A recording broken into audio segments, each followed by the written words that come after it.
reassurance bouncing round 100,000 times in my own ecosphere. If every time you speak you keep it off the record, consequently you can keep your record clear. And if you mute the speech that shakes your frail beliefs, you only seek to insulate your image and continue down the stream in the direction clout and credit steers. Directly from your mouth into am I the asshole Reddit's ears. Directly back into the greasy pockets of some Gates Foundation financiers. And then directly back into the frantic final thoughts of early trial Neuralink volunteers, staring at the numb and mumbling vacancies where recently had been their peers.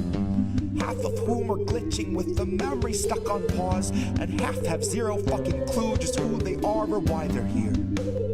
It's been said that fear is all we have to fear, but that was back before the basosphere condenser came along, distilling concentrated fear that's diamond pure, crystal clear, oppressor strong, and woven into every single article you read and song they let you hear.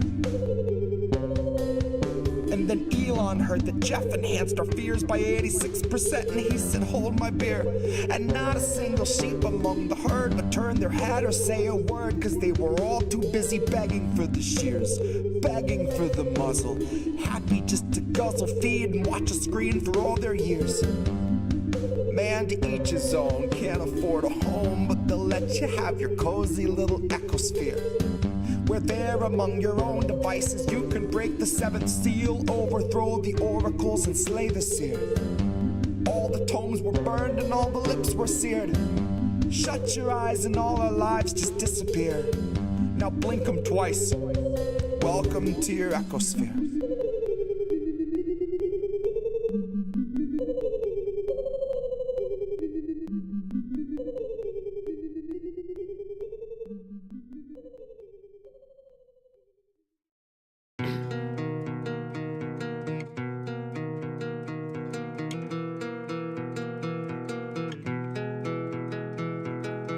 You don't think I see you crying in your cars, but I do.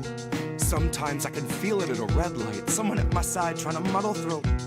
See them wiping their eyes in the rear view, like black hole sun in the sky. Why the fuck won't you come when I need you? Well, this moment in time is as close as we'll be and as far as I'll meet you. Two windows in between us, new moon in the house of Venus. One stranger who sees you and reads your features knows that your alibi might be tight, but it's not quite leak-proof. So if you're sitting at the light and you're crying in your car, just know that I see you. And it's a 50-50 that I'm bloodshot, gun shy, once bitten, twice tried, ribs pried wide to the sky till I'm see-through. That's you, in case you don't recognize yourself.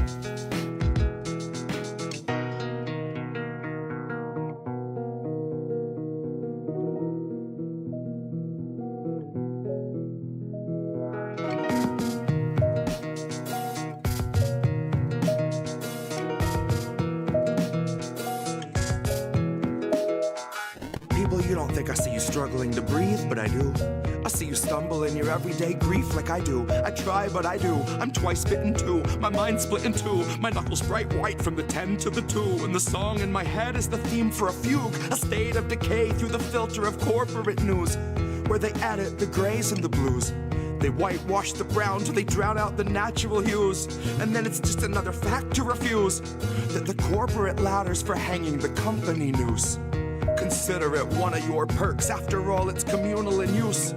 So you can come and hang till your legs go limp and they're shaking you loose.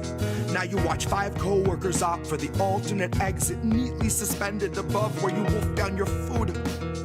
And your company gets its incentives embellished by harping on wellness, suggesting you'd best take time for your mental health after your 14 hours are through.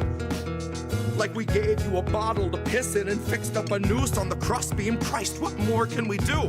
So if you struggle to breathe any moment that you aren't asleep, then remember, most of Americans fear for their savings, fear for their shelter, fear for their babies. You aren't the fringe of exception, but rather a perfect example of capital's rule. And you're far less alone than the ruling class tells you is true. You're far less alone than the ruling class tells you is true.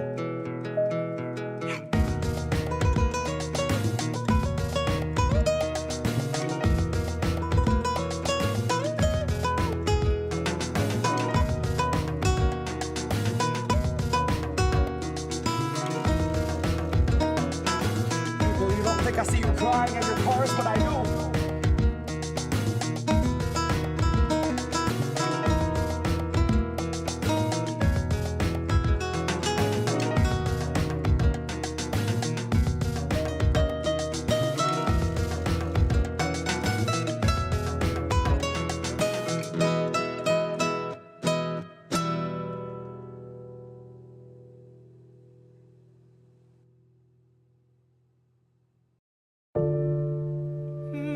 That's how it goes. We won't open our eyes, so we're the last ones to know. We're the last ones alive. Kept our enemies close. Wondered why we don't thrive while we're grasping at ghosts. Counting backwards from 5. Counting backwards from 5. Counting backwards from 5. Count back from 5. The theater on fire, the cast on strike. The studio stock starts taking a dive. The contracts tossed and they're gone with the tide. The heads and execs, their hands are tied. We can't pump this dreck and treat you right. But what do you expect from the industry type who survive by the leeching of bodies and minds? From those who original thoughts never seem to find. So they're gonna reboot ALF before your wages rise. And it gives cause to pause and reflect on the times. If they're losing control of their fools and their mimes, when all those obedient actors who grew their careers by averting their eyes are now holding the line, along with the authors of countless scripts that strengthen the hand of that corporate grip, squeezing our throats till we take the pen and we accept and consent to the corporate drip. Till you're all up to date on your pharma du jour, till you got a healthy support for the war on your lips. And now you know that the advertisers need more than a rerun summer full of flashback clips. Enter the scans from the year before, all the days of de-aging and mapping the face, and the hours of actors recording their voices are links in the chains that will bind them in place. Now all of those shows are so easy to make. When they got a drone they control that needs no break, it can bend, it can break, and it's cheaply replaced enough up-to-date films all in one take. And those studios bank on us doing our duty, unhinging our jaws and digesting the fakes. Because they know that we'll love how synthetic it tastes. Watch as they edit your features without any trace. Not that there's anything you could do anyway. Now watch as they show you a movie you saying shit you would never say. Dystopia boldly accelerates. Maybe you're only a mold, something to fill with a clone, something that Elon would celebrate. Something they own, something they program and code, something that's woefully able to know it's exanimate. Cause it doesn't feel touch over top of the laminate. You will not feel an emotion, but they will not scan and examine it. You and the other consumer contaminants fed on the federal diet of Kiev, Havana, and Tiananmen. I can't be the only one weighing the pros of abandonment. I can't be the only one weighing the pros of abandonment. Where did you think we'd go? Love, there's nowhere to lie. Guess it's not who you know, more it's what you can hide. Like we're chained to the floor, they're streaming us live while we're watching the war, counting backwards from 5, counting backwards from 5,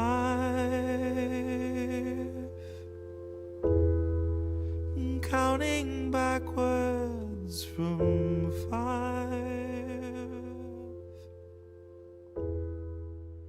counting backwards.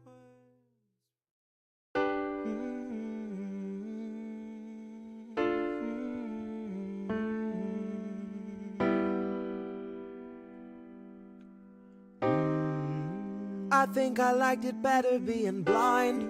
when I couldn't read between the lines, and when I couldn't see the cracks in the structure that lay bare before me the whole time. I think I liked it better back when I suspended disbelief and swallowed pride.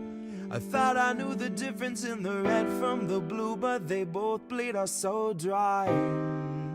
They both bleed us so dry. My favorite songs don't hit the same way. I get to the end of a 4-minute track and I'm only looking back thinking, what did they actually say? So I try to sit down with my wife and watch TV, but I just see propaganda elevating the police in the simplest of sitcom banter, and tiny little altars full of offerings to corporate masters in every well-planned wide pan shot of the name brand stocking up the pantry. Pull back one long tracking shot out to the garage to the logo on the Camry. Nice tight shot of the Camry. Close-up view of the Camry, slow pan up on the Camry, long slow zoom to the unmoving human who's up in the front with the tube pumping fumes to him straight from the back of the Camry. Ashamed he just could not provide for himself, let alone for his family. It's a blue pill mindset that spent 2020 making dance beats.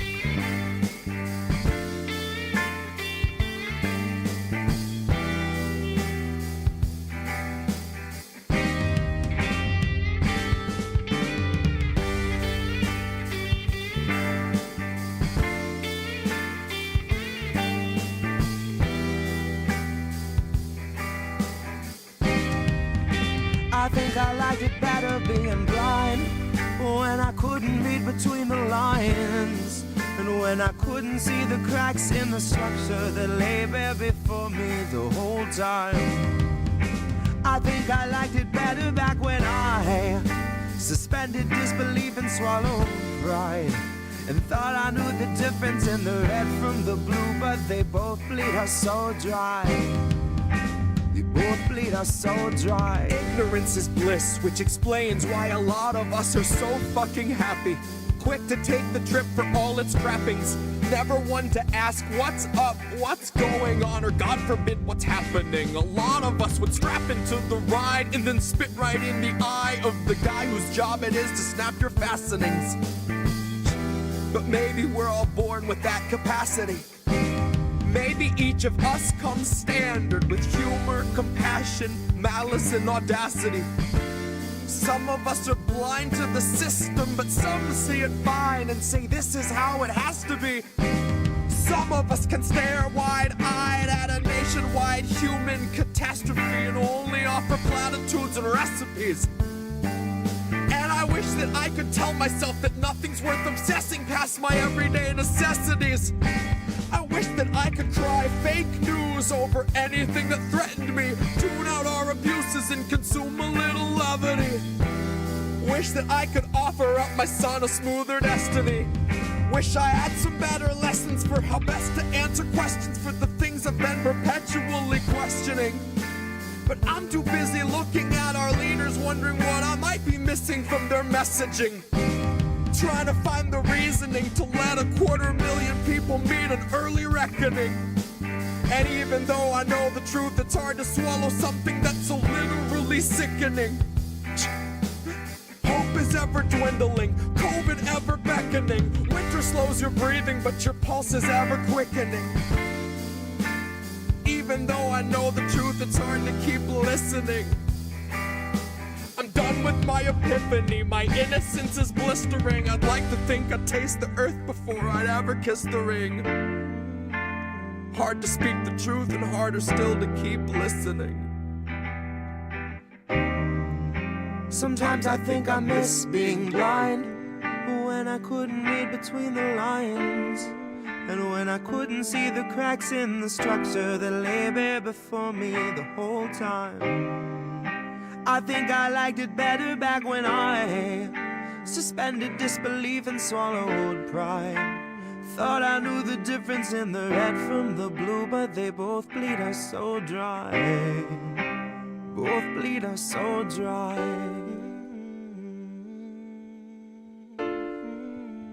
Both bleed us so dry. They both bleed us so dry.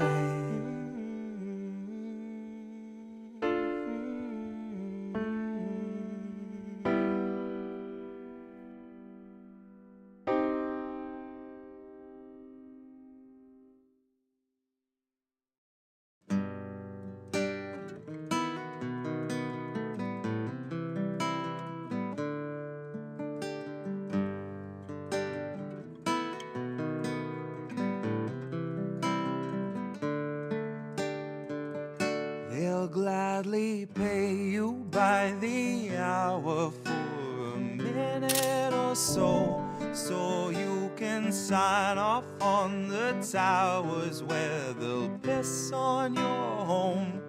And if you feel like you're just powerless to answer them no, it's 'cause you are. They'll gladly pay you by the hour for a minute or so, so you can sign off on the towers where they'll piss on your home. And if you feel like you're just powerless to answer them no, it's 'cause you are.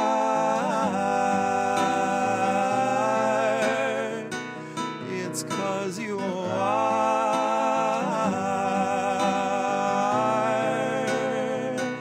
They'll gladly stagnate a living wage, snap the chains and bury it. Labor slaves in rusty cages dragged behind a chariot, led by Mr. Racial Jungle, Joseph or Iscariot, fighting over scraps as they barrage us all with variants and BuzzFeed clickbait, straight until we're paralyzed, trying to distract us from the concentration camps that Joe had swore he'd close but only chose to amplify, where they got 50-something kids in cages made for 5 to occupy. And no, she hasn't seen the camps, but Harris swears they're paradise. She tells us the facilities are safe, and that right down to the women, they are regularly sterilized. Then she throws her head back and she proceeds to laugh, that sort of heartless cackle you'd expect from someone working steadfastly on behalf of the virus and a Congress full of parasites. And where was I? I was busy cashing every blue check, demonstrating plainly all the narratives expected from the verified. I was busy breeding verbal leeches by the terabyte. Train them to exsanguinate the wealthy while they sleep at night. Bleed the oil barons dry and barren, say they showed us how to share and now we share alike. Tell them I contracted rabies from a feral mic. Now I'm just another species losing sleep to noise pollution and these glaring lights, forced to change its habits and adapt to just survive. But now it's safe to say that some of us are thriving in the moment, throwing shit on presidential homes beneath the Paris skies. So if you feel like you're just powerless, I guess you bought the lie. But I can tell they're petrified of our collective might, 'cause I can hear those gentrifiers weeping at the sight of our collective rights. And I only can imagine the intensifying fear of knowing revolution's near, and all that's left to do is simply wallow in the thick anticipation of a rabid bite. And baby, one day you can ask your leaders just what that was like before you grab a slice. So if you think you're powerless, allow me now to change your mind. Honey, if you think you're powerless, allow me now to change your mind. See, they'll pay you hourly, tax them each apart, and build a shining tower out of loopholes and cards, and tell you that you're powerless to keep you in the dark because you aren't, because we aren't. You see, they'll pay you hourly, tax them each apart, and make you build a shining tower out of loopholes and cards, where they'll tell you that you're powerless to keep you in the dark because you aren't, because we aren't.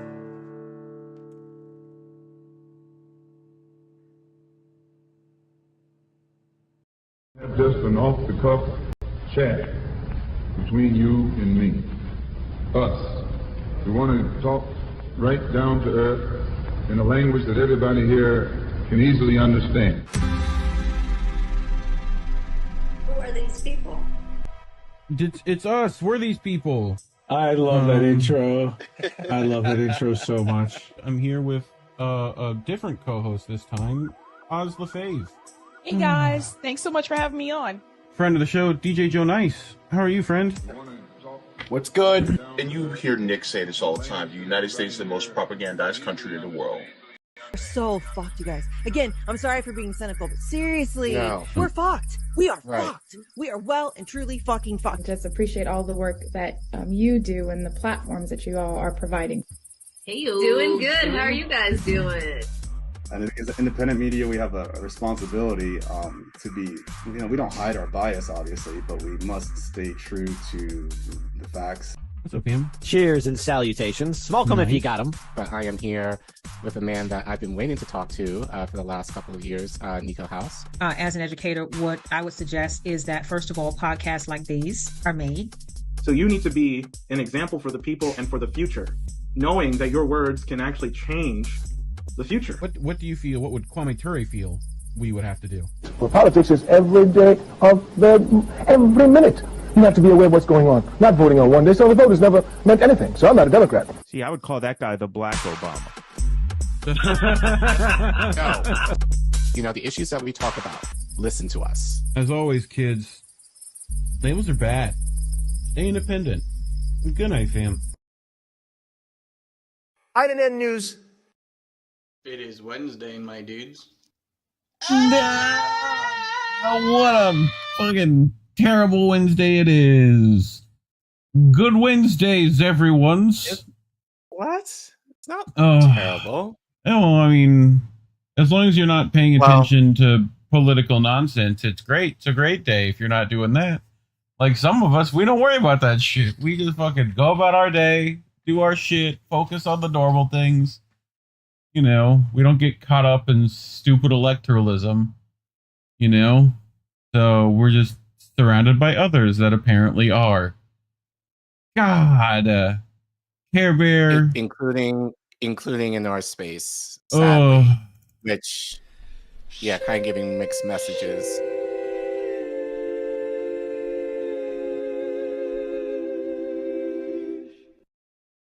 Sheesh is correct. We haven't learned. Mm-hmm. So, but how are you doing besides, I wouldn't say meltdowns, but there's definitely been discussion. Well, there's been a lot of discussion get into it later, I'm what sure. we're going to talk about tonight mostly, but then I'm surrounded, given what's happening in New York, everyone has been talking about it, obviously, because that's probably the leading story, yesterday into today, and just seeing the comments online. I get it for the normies, not so much for people in our space who allegedly know better. And so, I guess in that way, it wasn't a good, you're just now seeing a lot of this stuff. I had to see it all day. Yeah, I mean, I saw it yesterday, and I was You done saw it with yesterday, but I don't think that the thick of it started today. I just assume if you're running for office at this point, you're a fucking op. I don't give a fuck what party you're in. I don't care. You're trying to get power that way. You're fucking waste of our time. Anyway, but Reef in a way is humoring me for this because I said, I only wanted to do it because we wanted to highlight one of our friends in the space who has been extremely consistent on this. And please, Fee, come on. Yes. If you didn't see her tweet. But I told Reef the only reason why I wanted to show her tweet was because she mentioned something else 4 days ago that actually relates to Iran, which is going to be our focus pretty much tonight through different stories. But you can argue what she mentioned in that tweet, and we'll talk about it at the end of the show, because that's why we were late. I was just now putting up some stuff because I was like, okay, we got to talk about this, even though we generally don't. But Collin, we got to talk about how the Diddy trial got thrown. Collin, the Diddy, dude, there's Diddy there's things about celebrities and shit. The legendary Puff Daddy. The fucking Puff Daddy and shit. How you doing? On November 4th, you are cordially invited to the birth of Puff Daddy. Yay! Yay! Rob Schneider. You were just talking about Diddy, just an excuse to play that clip. Fuck yeah! I only got these things on the soundbite. When else am I going to use them? Okay, now you can remove them because I don't think you're going to use them ever again. Anyway, we brought some stories. But yeah, we did that shit. But before we do that, before we talk about our stories, we just want to give you guys a heads up. We will be going on, I wouldn't say short, but kind of a short-ish hiatus in July because I'm going to be in Europe visiting family. Reef cannot do the show without me. Yeah. So he'll feel all sad in the fields. So don't you worry, though. We got some shit coming for yous on the ways back. But exactly. So we've been working on some stuff. Well, two things. We're working on some stuff for the show, which we've been talking about for months, but now we've had the time to do it, which kind of makes sense given that we will be off for a few weeks. And then, but in the meantime, we're trying to secure some interviews that we can play in lieu of, just so there is content. So who knows? I might feel froggy and find someone willing to do a show, Right. So I mean, it's only 2 weeks. That ain't going to be hard. We'll figure that out. So basically after next week for me? Yeah. After next week, you guys won't see me for a few weeks. But when I come back, we'll have some great stuff. That I keep telling Reef, I don't think we should be putting this much. I mean, should we? We could give a bit of a preview, I guess, huh? Like one thing. No, Colin's gonna deny them a preview. Stay away, deny. No. Shit. Do a trailer at least. Maybe do that for next week. Like, do it like a sneak trailer or whatever. Sneak peek. No, don't do anything now. Don't do anything now. Come on. No. Let the people wait. Okay. They can wait a few weeks. Okay. What happened? What happened? Everything's fine for me. Oh my What happened? God. You seem fine to us. You're here. You did it. Don't leave us. No. Collin, you there? Testing 1 2. Yes, my internet just crapped out a second. So hopefully that's... How dare it? Hopefully, maybe that was just the universe saying, don't show anything. Don't do it. Don't do it. So, but yeah, we got some great stuff planned. So definitely by August, expect a lot of that stuff. But in the meantime, here are the stories that we're going to cover tonight. I guess all of them relate to Iran. Just about. Pretty much. Other than our extra one. Gonna be, so all Iran, basically. So I'm going to Iran. talk.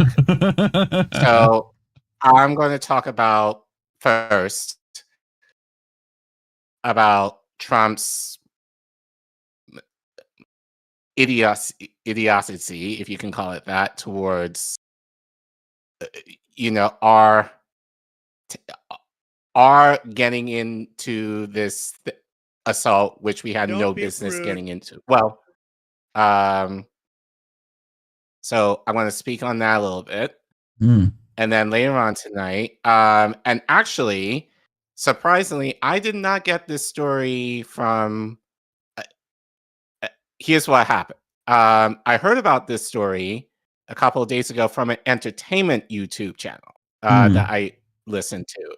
And it was actually one of her audience members who brought this story to her, and she kind of talked about it on stream right in the midst of it. So I thought, well, one, I don't think other people in the space will talk about this, but I thought this is a story which just kind of like, you got to be kidding type of thing. So so I want to talk about so China. Basically the US is asking China for a solid.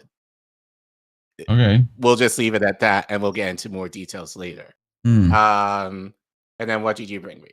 Well, you talked about it a bit. You asked me, like, what's Sam Husseini's thing on this? And, well, Husseini read your mind, Care Bear, and answered, right?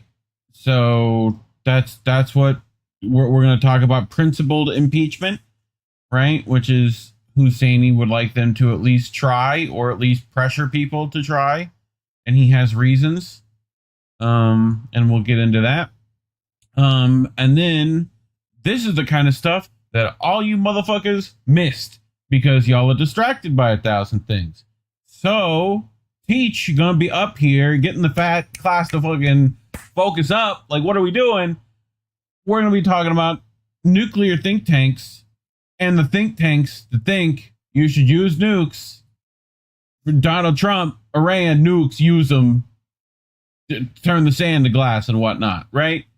So they have some interesting theories on why the U.S. should fucking, I guess, end the world. I guess that's the plan. So we're gonna talk about that. Anything else? Well, we do have an extra story. Well, it's more of a reactive than anything else. So we are going to talk about the mayoral race a little bit. We're going to give our reaction to that, since that's what everyone was talking about today. So, and you know what? Do you mind doing the intro? Only because I'm a little concerned with my internet. No, you're so good. I want to make sure that I don't cut out. So, I mean, YouTube demonetized us, as you know, and don't think we're going to get that back because we talk about fun stuff on this channel. But if you want to give anyway and say, screw you, YouTube, you could go to cash.app/indienewsnetwork or scan that QR code on your screen and just stick it right in Google's eye. Look at all these people who did so. Look, they're on the Hall of Fame, Wall of Fame, whatever. We don't need to build walls. Build them. But look at these gold ones. They're the extra special VIPs who help us out immensely. So, we appreciate all you. Look at all of you. Isn't that nice? There are some other places you can go. You can go to CashApp, # Indie News Network. Y'all know how that works. Ko-fi.com, did that one. PayPal.me/Indie News Network. We have our website, Indie's website, indienewsnow.com. You can usually get little previews of articles we might do here. And then, of course, Substack, indiennewsletter.com or indiemediatoday.com. Coming to a Substack newsletter near you. So, dope. All right. You ready for our first one? Yeah. Hopefully, my internet holds. Sean the Accord Lord said, where is it at? Collin over here looking Adonis-like. I told you before the show, you got those guns out. You got to have a license for those guns. You know what I'm saying? You got to put those guns away. Shit. No. Um. Those of you who don't know, if you live on the East Coast, Northeast, you would know it's been It is hot hot. as hell. Oh my god. So you ain't kidding. Yeah, it hit 100 in DC today. So Oh. I am wearing this tank top, and I do not feel sorry for it. And take pity on me because it's been hot as hell here. So, and I didn't feel like, and I'm not going to change my shirt. So you will all deal. I'm sure I'm in. most of you won't mind. I'm down. But anyway, on to our first story. So we did it. We bombed Iran in the name of Israel. Let's keep that clear. And honestly, I really do not want to talk about this story at all because I just think this is just another way of just being of just saying, you know, our country is sold out to Israel and we'll do anything that Israel essentially tells us to do or work in a name for them in order to construct chaos. Now, last week I read an article, I believe, I forgot his name off the top of my head, but I talked about Iran from the Iranian perspective in terms of how they're feeling in terms to the assault that Israel made to them. So now they have, I believe, a right to respond, given what they are as a sovereign nation. And then Trump decided to add fire to the flames over the weekend, and over the last few days, I believe he's now been backtracking a lot of that because he probably now realizes the implications of us asserting ourselves into this conflict. And I'll get into more details in that on the next story that I'll do later on in the show in one specific one. But for now, and I'm sure a lot of you know the basic details of this, but for those of you who don't, we'll head to Truthout. This is written by Sharon Zhang, who reports Trump bombs Iran, then demands Iran to agree to end the war. After the unprovoked attack, Trump demanded that Iran effectively surrender while continuing to threaten the country. So Sharon continues. President Donald Trump announced on Saturday that the U.S. military attack struck 3 sites in Iran in an unprovoked act of aggression. The strikes come after Israel launched its own provoked attack on Iran on June 13th, leading to an all-out war between the two countries. The U.S. strikes mark a major escalation and threaten to further bring instability to the region. In a post on Truth Social, Trump said that the U.S. has bombed 3 nuclear facilities in Iran at Truthout, Nantes, and Efficacy. The Iranian government Atomic Energy Organization confirmed the strikes, saying that they were attacked in a violent act against international laws, including the Non-Proliferation Treaty by the enemies of Islamic Iran. Regional Iranian officials also confirmed the strikes, as Iranian news reports have reported. Iran has not directly targeted U.S. bases with an attack thus far in its war with Israel, which update they did. Still, in his post announcing the strikes, Trump also demanded that Iran effectively surrender. Now it's the time for peace, he wrote in a follow-up post. He said, Iran must now agree to end this war. The strikes mark the U.S. official direct entry into the war, though the U.S. has provided Israel with support in its bombings on Iran and has also helped provide defense for Israel. The attacks come after politicians and warmongers in the U.S. have called for war with Iran for decades. In a brief address on Saturday night, Trump laid further threats against Iran, saying that the U.S. would continue its strikes if Iran doesn't make peace.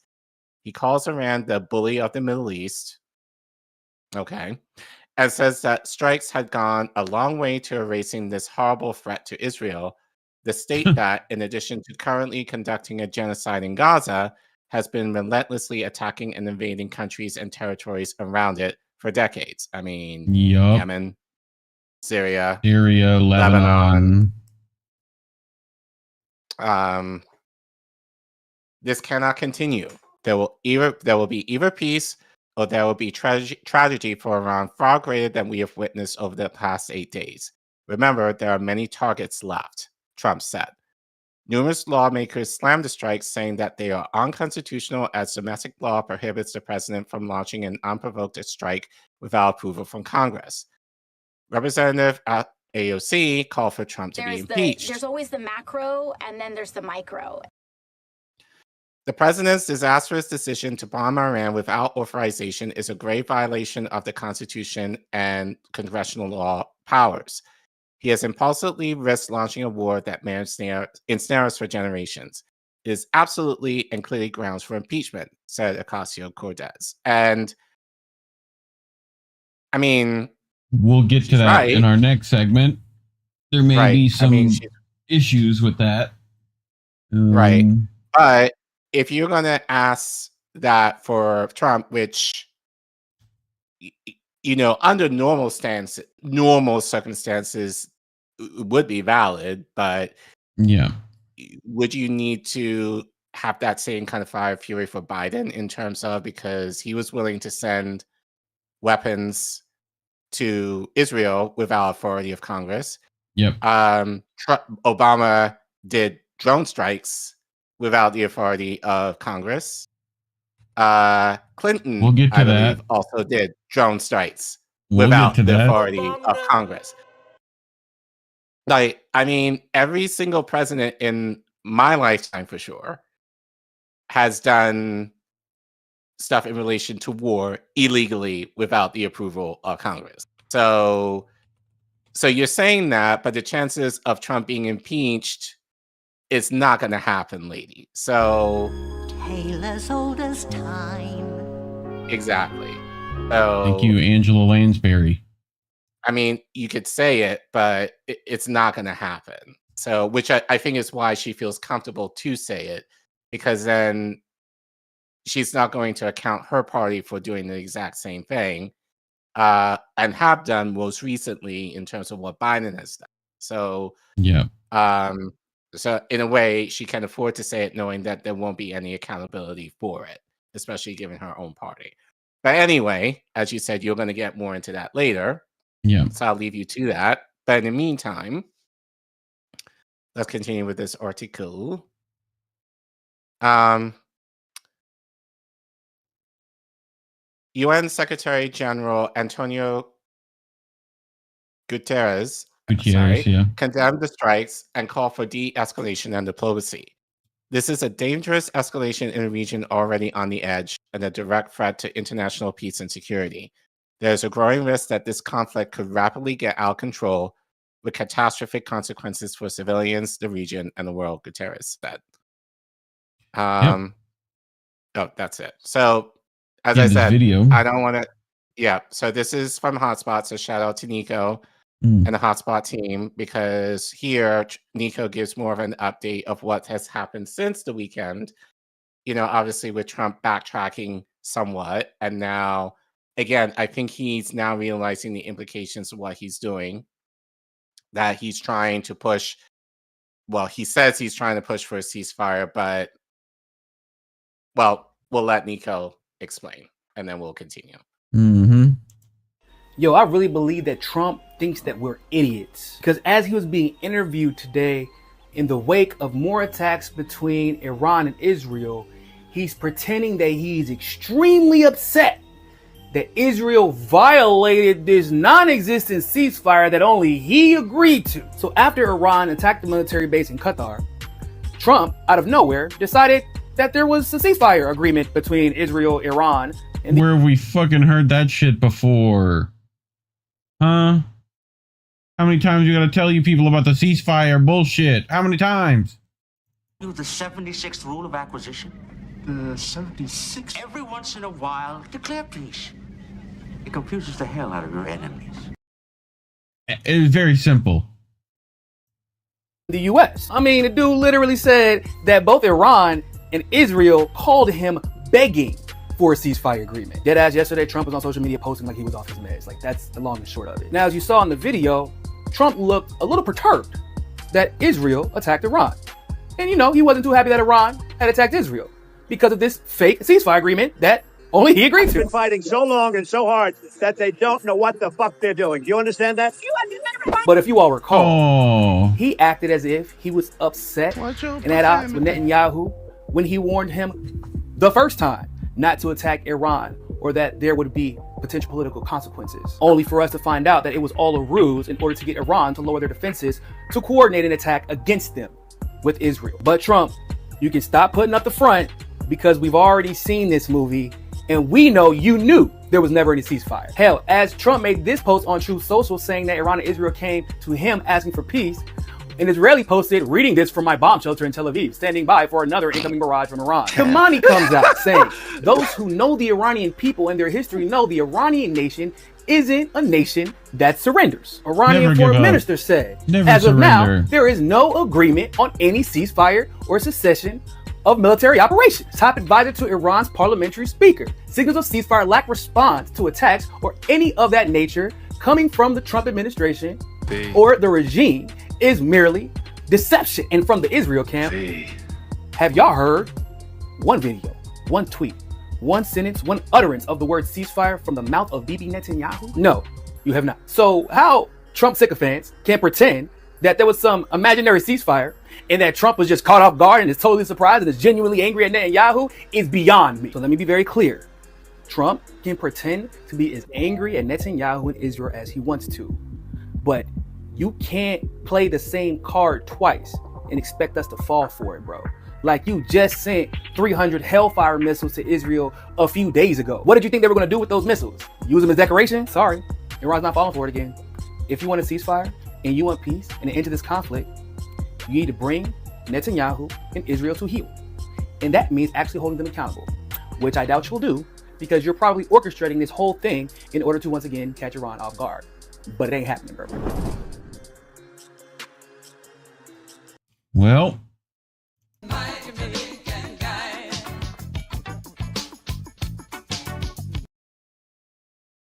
what? Shout out Nico. Yeah, shout out to him and his shout. Yo, I really him and the hotspot team. So kind of going into that, which I think is a good segue. Yeah. Craig Murray reported on this assault as well. Gives a more in-depth take on this, where he titles his article, "You Can't Bomb Iran into Zionism." The U.S. not only has zero interest in peace, neither does Israel, it is engaging in morally abhorrent levels of dishonesty and deception, attacking under a false flag of truce. So Craig continues. Come on, thank you. Israel and the USA have each attacked Iran in the middle of negotiations. So remember, Trump a couple of weekends ago was supposed to go to Iran to discuss a deal. And then Israel bombed the place before that. So Israel is the aggressor in this. So I have to kind of say that because I think people forget that fact. Iran must not fall for it for a third time. Negotiation is dead. Israel attacked Iran during negotiations between Iran and the US, with the next scheduled meeting just 3 days away. Trump then gave Iran a 2-week ultimatum to agree to a peace deal. Iran held one foreign minister level meeting with the UK, Germany, and France and scheduled a second meeting. Trump then attacked Iran with 11 days of the ultimatum still to run. Claiming the Zionist West not only has zero interest in peace, it is engaging in morally abhorrent levels of dishonesty and deception, attacking under a false flag of truce. The idea that Iran should now return to negotiation, quote unquote, with such appalling, deceitful interlocutors is riskable. It is also claimed that the USA has no intention of stopping the attacks. Trump's statement said that further attacks will follow unless Iran stops fighting. Claiming the objectives of the USA are not in truth merely the destruction of Iran's nuclear program, but total victory for Israel in the war it has started with Iran. Trump's demand of unconditional surrender still stands, and the aim remains, as I stated, regime change to install the Shah with a Sunni prime minister. Zionist regimes have been installed in Lebanon and Syria in the last 6 months. They already existed in the Gulf states and Jordan. The aim is to install a Zionist regime in Tehran is overreached by Netanyahu and Trump. You cannot bomb the Iranian people into Zionism. The extent of bombing and the extent of death that would be required for regime change in Iran is astonishing. Contrary to neoliberal expectation, but obviously to anyone with a brain, the attacks on Iran have rallied support for his government. I find nothing more nauseating than the Western feminists who are campaigning for war against Iran to bring about regime change. Not only would regime change involve the deaths of hundreds of thousands of women in war, there is no doubt whatsoever that Western destruction of Afghanistan, Libya, Syria, and Iraq made the lives of those women in those countries much worse, both in terms of infrastructure and conditions of life, and also in terms of women's position in society. Which also, most of that is just misunderstanding of the culture altogether. Like, right. You know. Right. So, anyway. Like, it's the idea, and this is why I saw a lot of, oh, women are fully clothed, like, are fully covered, they have no rights. Yeah, like, do you not see the wedding parties in Iraq? Like, do you not see, like, the same things we see online? Like, it's, you know, well, there's Iranian supermodels. Like, I would argue what the media wants you to see. Right. Like, I would argue, like, yes, you can see, I think, the fullness of Iran, like, if you do your own research, but I think also there's just a lot of Islamophobia anyway. So the idea of any Islamic country, especially at post 9/11, people have a view of Iran just anywhere in the Middle East now. What's it's just the the idea that Khamenei they're quote? backwards, that they're so conservative, which to a point is true, but having been in Morocco, having been in Jordan, there's a spectrum. Like, there are women covered in Iran, but there are also women that are not. And I imagine in Tehran, which is more cosmopolitan, you will see a mix of women in whatever dress. So, which I think, especially in the global South, generally, you will see some of that. Right. But unless people are not willing to either go there, which, funny enough, I know that Piers Morgan was offered the opportunity to go to Iran and said no, but he of course is willing to go to Israel, though. But, you know, unless you go there yourself, or you do your own research and find that, no, like, a lot of the media gives you an impression of the Middle East that is backward. It's the same shit that they do with Africa. It's like, oh, Africans live in huts, they're poor, their bellies are extended. You know, we've seen that, you know, but obviously that's not the whole of it.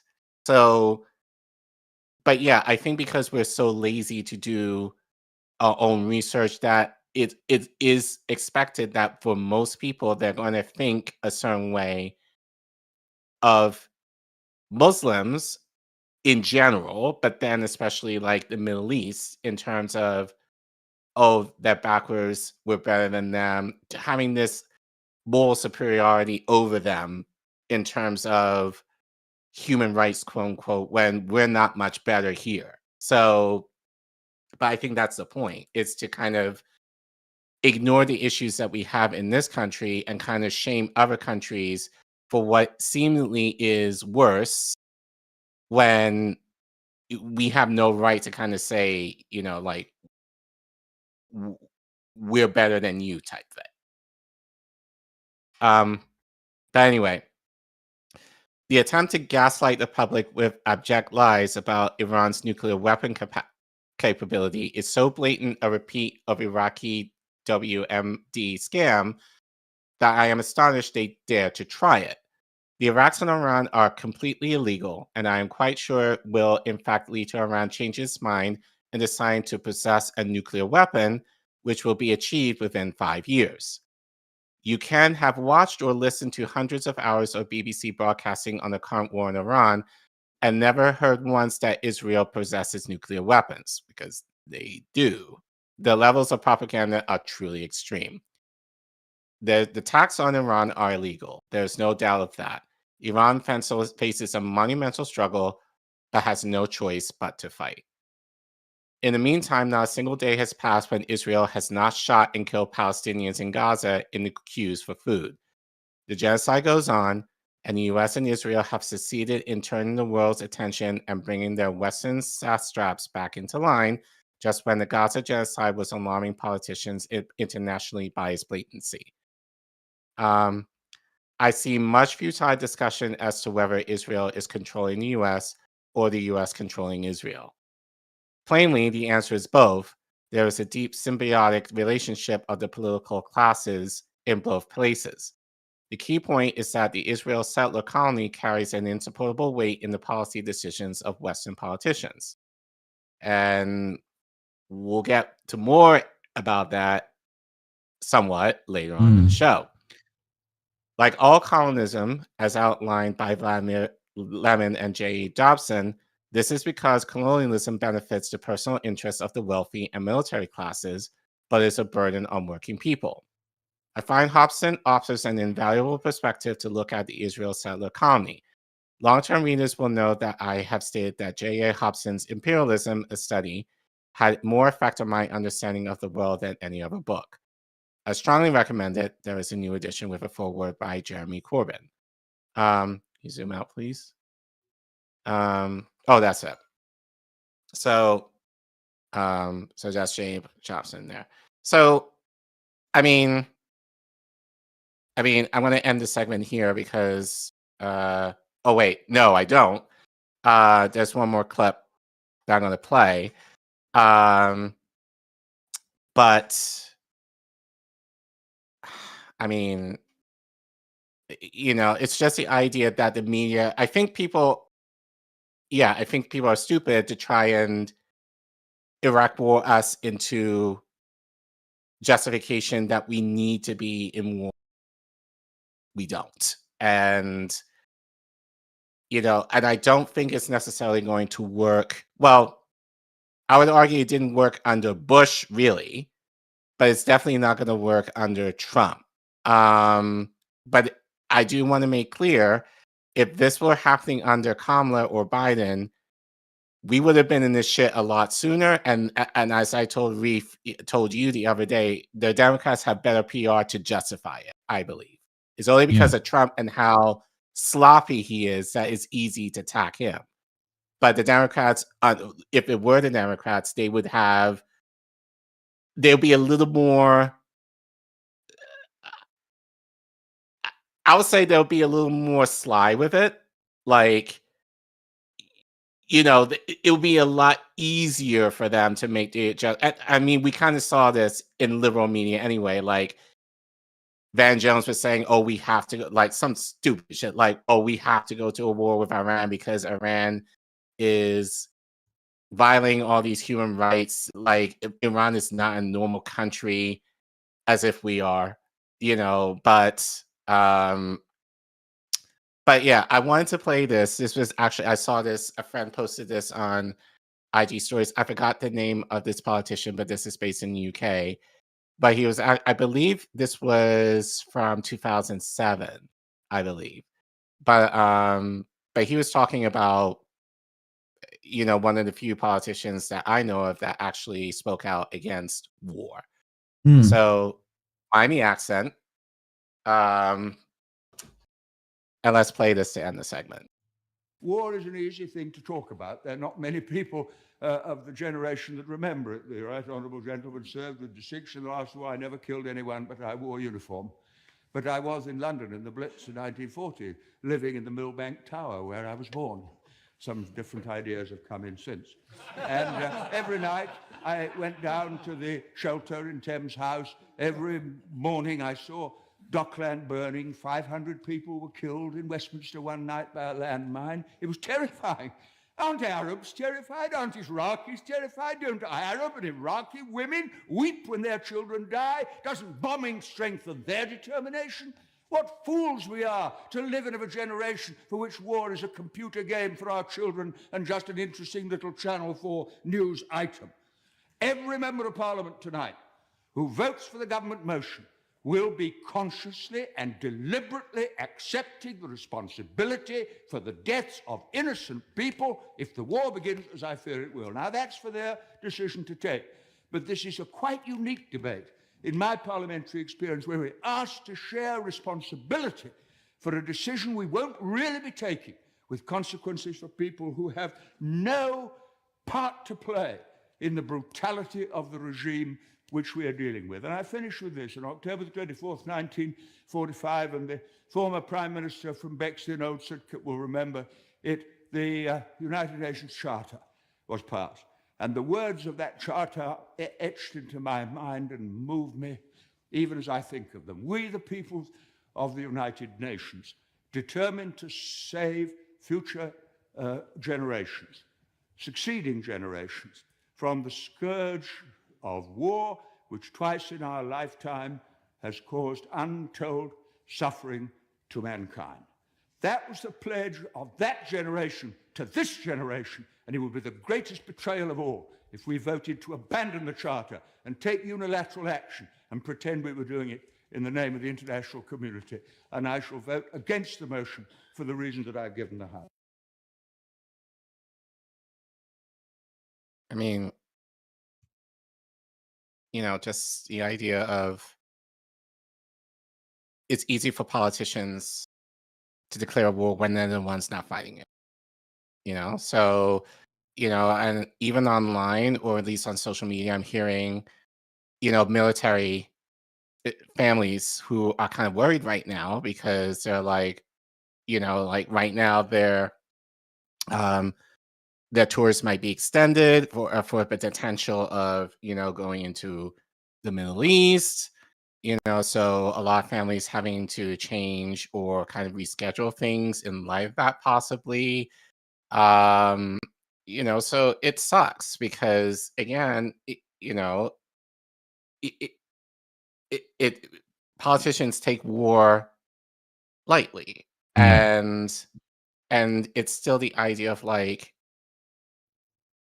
thousands of people are going to be affected, and not just limited to us. Like the world will be affected by the brutality that war brings, and so it's just kind of callous for both parties. And you know, we saw a lot of MAGA basically being like, "Oh, we didn't vote for this. We had no." Yes, you did.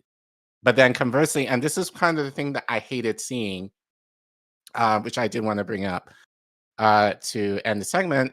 Like I saw a lot of, you know, liberals who were like, "Oh, MAGA, you voted for this, like own it," and all that kind of stuff. This was going to happen under Biden too, and you voted for him in terms of genocide, or you were able to overlook it. And I actually tweeted this out. It's like, it's a lot easier to be well, I'm going to paraphrase what I said, but it's a lot easier for regardless of which team you're on, to vote for the thing that is most uncomfortable for you, because you can justify it when it's your team. So it's easy to call out the Republicans now if you're a Democrat, but you won't necessarily give the Democrats that critique when they do it. So it's just more of the sportsification of politics that we talk about a lot, that is just so blatant. So wherever you are involved in the duopoly, like you're voting for war because the military-industrial complex has a hold on these politicians, and regardless of what party you're with, and hell, that includes the Greens as well, like they stand by war. So whether or not, so I just hated that attitude of what I saw online of like people being like, "Hey, you guys need to own what you did because you know this is your fault. Like you brought us into this," and you forget that not even like 6-7 months ago you were willing to vote for a decrepit old man who was complicit in genocide. So how's that any better? So, like I said, there's more to the story. That is probably why Trump is backtracking now, which we'll get into later. But any last thoughts before we end the segment? No, I mean, I think it's just the whole ceasefire thing always gets me. I mean, we've talked about it endlessly, you know, that there is no such thing. What's the Rafat al-Arir quote? Palestinians cease and Israel fires. Like, I mean, may he rest in power, you know? But like, it's the same playbook, like over and over again, and somehow people still are lost, you know? Baffles me. Anyway,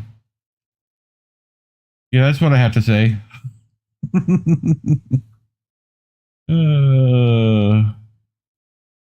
Well, since I'm sure war is not a popular topic on YouTube anyway, but I think with the detail that we gave is one of the reasons why we are demonetized. So if you want to support us, and I think I saw Kieran Pine, I think you actually asked, comrades, what's the best place for regular INN donations? Which platform benefits the channel more? We're going to tell you. So thank you for your question. Ko-fi actually is probably the best way because they take the least amount, but you do have options, so we'll get into that. So if you want to give via a Ko-fi account, you can scan the QR code that you see on your screen, or you can go to the link at your bottom of your screen, or if you in the YouTube chat, you can type in !donate, all one word, the Ko-fi link will pop up, and you can give as much or as little as you want. So anything as small as $1 will help. And as we say every week, we're thankful for your giving, but obviously we know that times are rough in these streets. Take care of yourselves, take care of your families, take care of your community before you give to us. But if you do happen to have some extra money on hand, we'd be more than happy to accept your donations, no matter how big or small.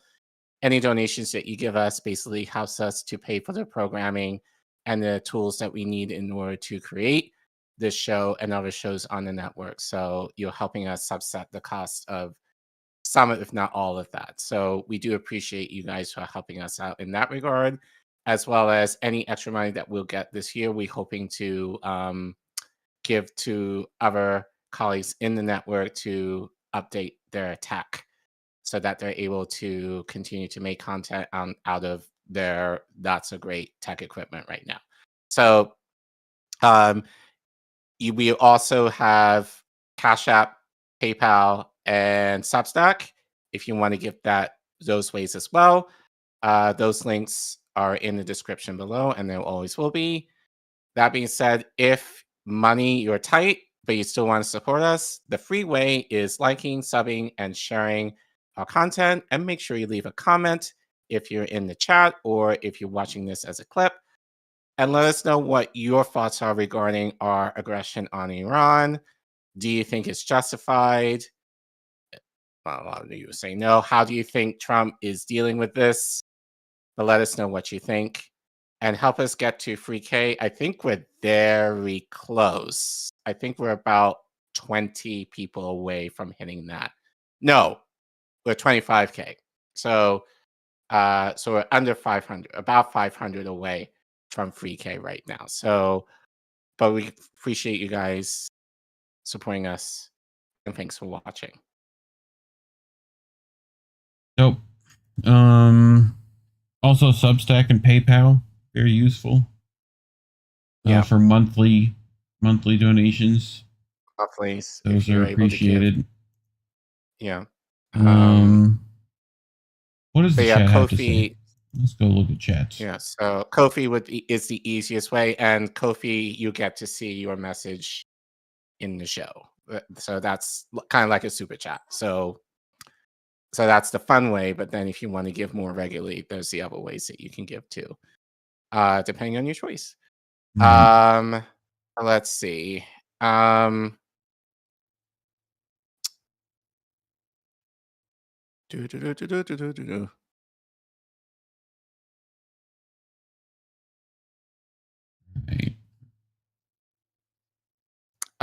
Edwards said Max Blumenthal and Dmitry Lakaris will both recently travel to Iran and filmed on the streets. There's also videos showing busy sidewalk streets in Tehran from 2025. No, like, yeah, Iran is rich. It's a rich country. And again, we'll get more into the specifics of that later. But don't think that Iran is a backwards country. They're not. Like, so again, it's just still the idea of like anything in the global south, it's poor. Which is definitely not the case. Yeah. So, let's see. I think that's it that I'm seeing really in YouTube, but we don't have a lot of people in right now, so that's okay. But yeah, anything on Rumble? Or not Rumble. Look at the Substack. I know Oz was here. Shout out Oz the Boomer. You can go check him out. I'm sure will leave links in the chat for people. But there is regular Rumble. Ghost Art was over on the Rumble, I saw. Tyrion Pine said Big Tony Ben, UK leftist legend, is who your video you brought. I'm not sure if that's his name. I could probably find out actually. I don't think that's his name though. Yeah. I should have wrote it down in my notes, but I didn't. You can probably find out later.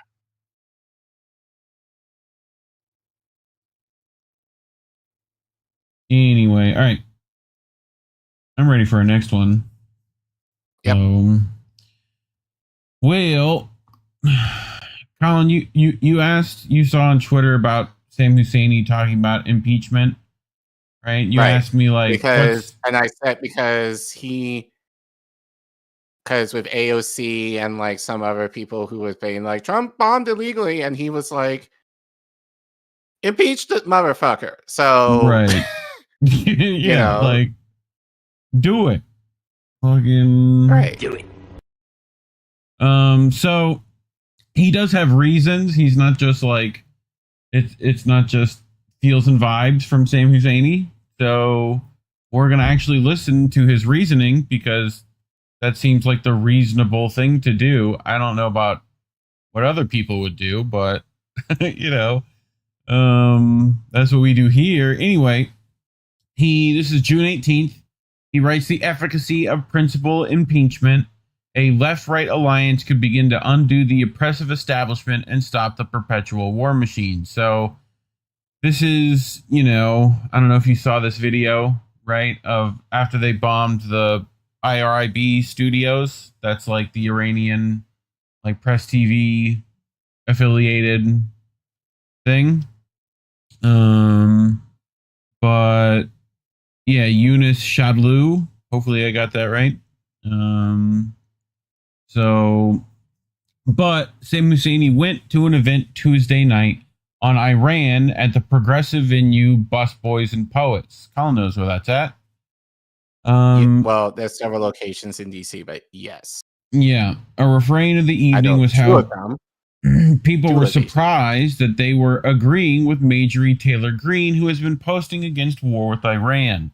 That's really not. Oh, by the way, I do want to say something about that, though. Yes. Like, because I think there were people who felt away about her stance on Iran, which I totally get, given it's Marjorie Taylor Greene, but she's right on this issue. Doesn't mean she's right on every issue she's or most issues. Still for Israel through and through.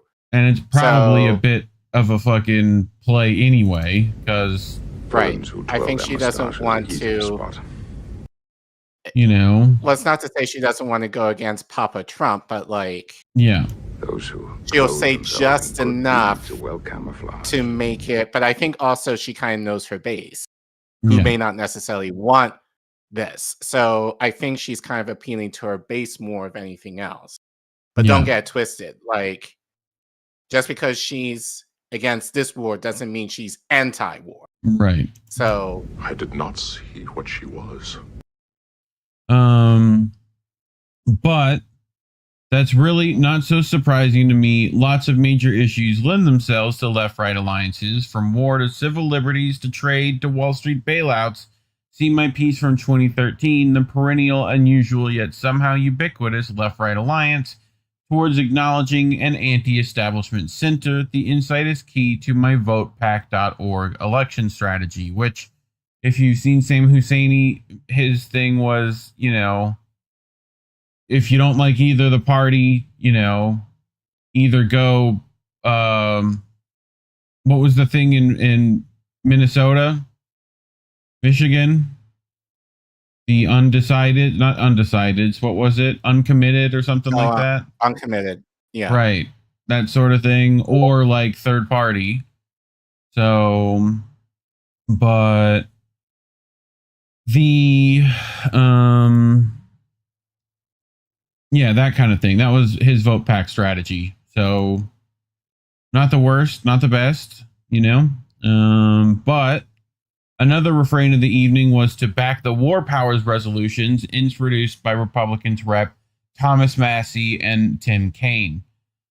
While such an approach might help galvanize people to push their alleged elected representatives, it has been criticized by the late Francis Boyle and by Bruce Fine as effectively prioritizing the War Powers Resolution of 1973 over the Constitution. Fane writes me today, Trump has usurped the War Powers Clause of Congress, Article 1, Section 8, Clause 11, and should be immediately impeached and removed from office. So this is what Husseini is talking about, right? So, of course, impeachment has often been used for partisan purposes, says Husseini. He's not talking about that.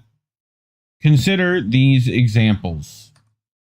In 1991, Rep. Henry B. Gonzalez introduced an impeachment resolution charging that George H.W. Bush, in violation of the constitutional oath, was initiating war against Iraq while he has not received a declaration of war by Congress, and in contravention of the written word, the spirit, and the intent of the U.S. Constitution has declared that he will go to war regardless of the views of Congress and the American people. George H.W. Bush would later write in his memoirs about his fear of impeachment that if the Gulf War drags out, not only will I take blame, but I will probably have impeachment proceedings filed against me. This may have led Bush to limit the scope of the war and not try to oust Saddam Hussein in 1991. Right? So this is example 1, Care Bear. Right? Let's go to example 2. In 2017, Ben Rhodes. You've heard of Ben Rhodes, right? Obama's Deputy National Security Advisor and Foreign Policy Speechwriter. That guy, right? Yeah. So he feared impeachment if he targeted the Syrian government. You might be wondering, did he? Did he actually? Well, here's what Rhodes has to say himself. I went through an evolution on Syria. I came into this job shaped by the post-Rwanda view of liberal interventionism, whatever the fuck that means. Suspicious of some amount of U.S. military intervention, but also seized with the necessity of acting in certain situations. I was a vocal advocate of going into Libya, and in the early days of the Syrian conflict, I was an advocate for military action. And I believe that I was wrong about that. Well, I guess admitting is the first step. Everything that I have learned about watching that conflict unfold suggests to me that the president's refusal to get into a military conflict with the Assad regime was actually one of his best decisions. And I don't expect that view to be the popular view for a long time, if ever, but he tested every possible option, and at no time was there a viable military option to make things better in Syria. End quote.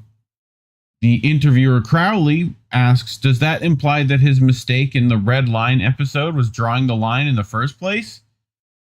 Rhodes replies, well, drawing the line actually did provide the basis for a diplomatic effort to remove the chemical weapons program peacefully. I don't know how we could have started a military conflict with Assad that we didn't feel compelled to try to finish by taking out Assad. Even if you do that, there's no reason to believe that people would have simply reconciled with one another because the United States was a party to the conflict. And never mind the fact that we had no international support. The only country in the world that was prepared to join us was France, and we had no domestic legal basis. We actually had Congress warning us against taking action without congressional authorization, which we interrupted as the president could face impeachment. Interpreted. Right, sorry. Interpreted. But Crowley says, really, was the prospect of impeachment actually a factor in your conversations?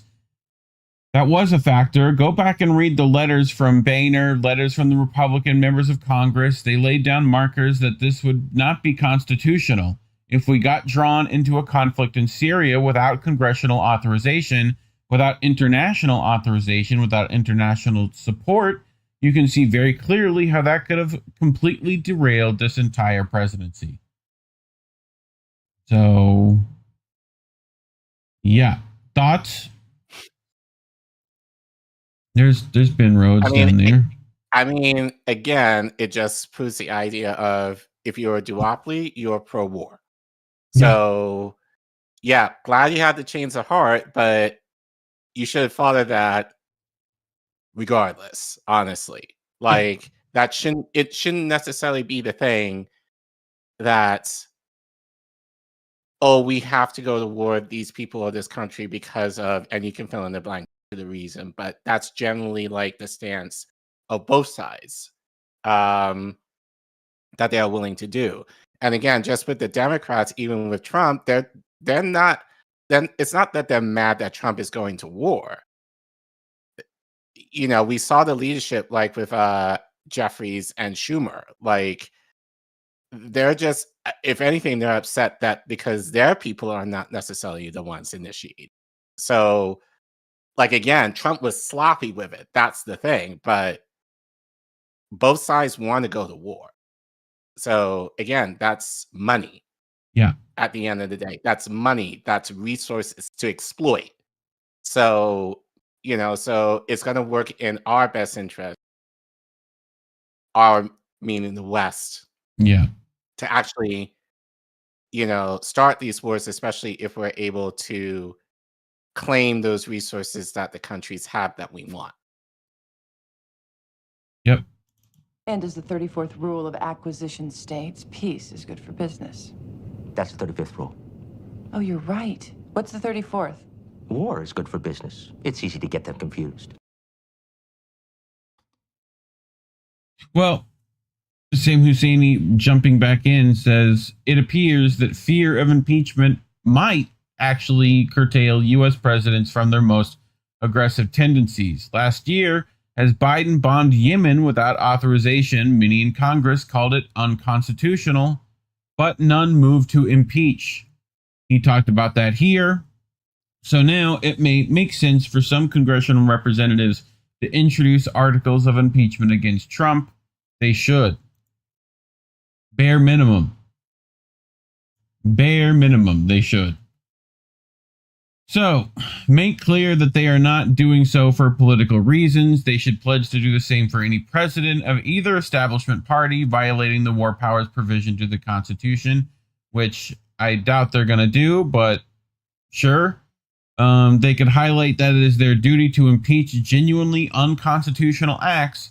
Congress people, particularly those who seem to take exception to the establishment at times, often act like influencers. Tweeting is not governing. They should use the legal powers they have. Indeed, they must uphold their pledge to protect the Constitution from all enemies, foreign and domestic. Correct? They should ideally be one or more Democrats and one or more Republicans. This would highlight the first point, and it would be a step towards the needed realignment of politics in the U.S. envisioned by votepac.org, so that public and members of Congress are not effectively enslaved to various parties or factions. By pairing up, they get protection. This transpartisan nature, says someone like Marjorie Taylor Greene, teaming up with someone like Rashida Tlaib will be attacked, but it will be hard for the establishment to ignore. Leading warmonger Lindsey Graham commenting back in 2010, "You know what I worry about most? An unholy alliance between the right and left." Which is, it's never going to happen. No. Never going to happen. Not in that way, for sure. There is pressing need to make Graham worry. Articulating statements with legal force by a few members of Congress organizing themselves in such a transparent fashion could be a step in breaking the oppressive establishment duopoly, and especially the perpetual push towards war that it continuously manifests.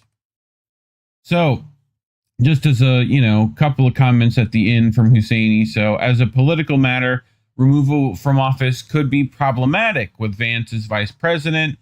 This does not affect impeachment as an initial remedy. I mean, it might. It depends on, who's willing to. Both of them are willing to do the same thing, if not worse. Mm-hmm.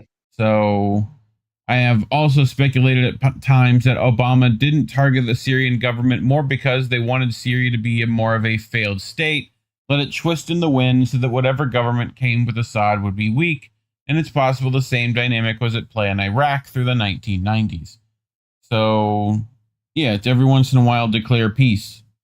We still have the, we're going to invade 7 countries, So, right. But any thoughts? Guess what? 128 what? Democrats cross the aisle. Here's your bipartisan left-right alliance, Sam Husseini. What do?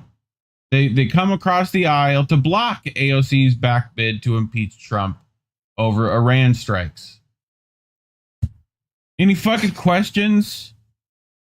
No. Like, it don't make no motherfucking sense.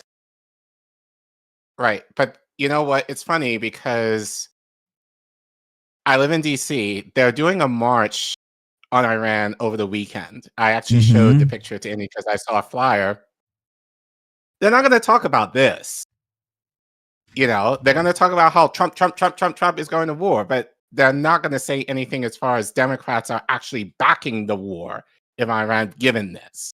That's the thing that is going to be wild. And it's not wild, it's just expected. But it's like, they're not going to mention both sides are liable for war. But it's easy to put it on Trump because, again, Trump is an idiot and Trump is war brazen. But war is business. Actually, not even. War is money. War is money for them. So they're going to do everything in their best interest for their donors. So, yeah, I just wanted to say that because because I showed the picture to Indy. I don't think I sent it to you, but it's the usual characters. Like Code Pink is sponsoring it. Answer Coalition is also sponsoring it. I forgot the other, but those were the main 2 that I remember. So it's like, of course, the usual cast of characters who will say the nice things, but they're not going to do anything really robust to actually create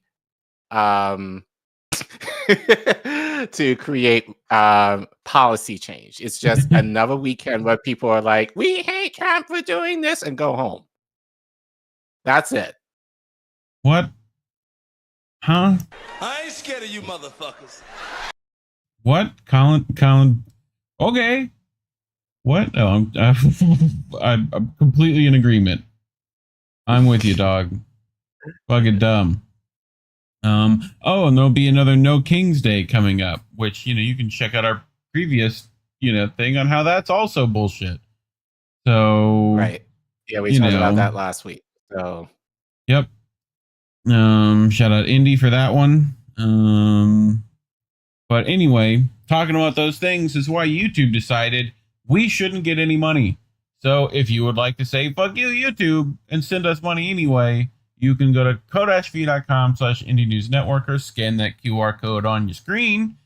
We appreciate every dollar you do. It goes to good things. But if you can't because you're one of the poors like ourselves, just do all the engagement stuff. Share the video. It's the only way it gets seen, you know? So leave a comment. Let us know what you think.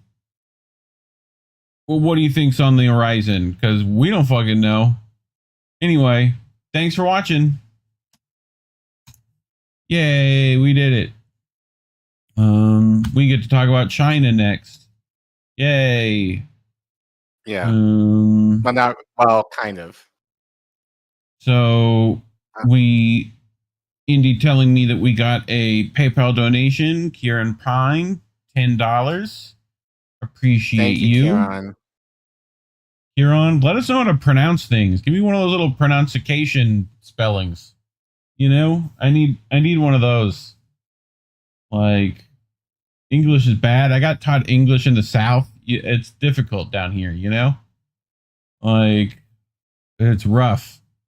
But anyway, what does Chad have to say? Anything? Nothing in relation to the story. Okay. I could see.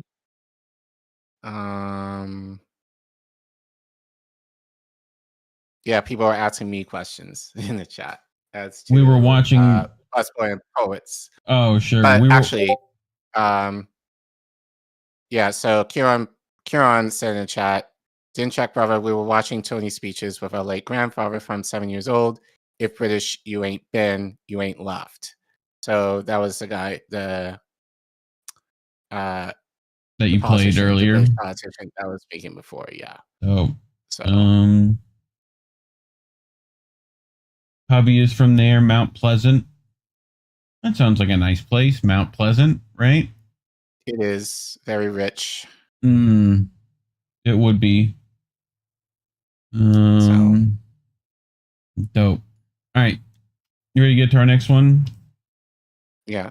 So, so our next story, oddly enough, as I said earlier, I didn't find this on our usual sources where we do research to do the show. I actually heard about this story from an entertainment podcaster that I listened to. And one of her audience members brought this story to her while on stream, and she reported on that right in the stream. So, but this was kind of but this is an example. When I first heard it, I was just kind of like, you gotta be, like I told Indy, like this is an example of, you gotta be fucking kidding me. So, so the gist of it is the US is asking a favor from China. Okay. Funny enough. China. So, so we're going to get into a little geopolitic situation here. So again, this relates to Iran. And within Iran, there's a waterway called the Strait of Hormuz. All right. So I'm sure most of you do not know where the strait is or what its significance. So what we do, being crying in teacher mode, I'm going to tell. Well, I'm not, but the site at TTK is going to explain where the strait is and its significance, and you could probably figure this out fairly quickly about why we would be interested in this strait and what it has to do with China. So let's get into it. We're not going to play the whole thing. We'll play about half. Okay. And then we'll get into it. More details. Yes, sir. On this channel, I love to talk about geopolitics, which is the interaction between geography, how the Earth is shaped, and politics, how people and countries interact with each other. This time, we'll discover why the Strait of Hormuz is so important and how being narrow has put this stretch of water at the center of global international tensions. Before we dive into why the Strait is so important, let's find out where on Earth it is. This is the Arabian Peninsula. Right. On one side of the peninsula, the Arabian Sea is connected to the Mediterranean by the Red Sea, which runs between the peninsula and the continent of Africa and joins the Mediterranean Sea here through the Suez Canal.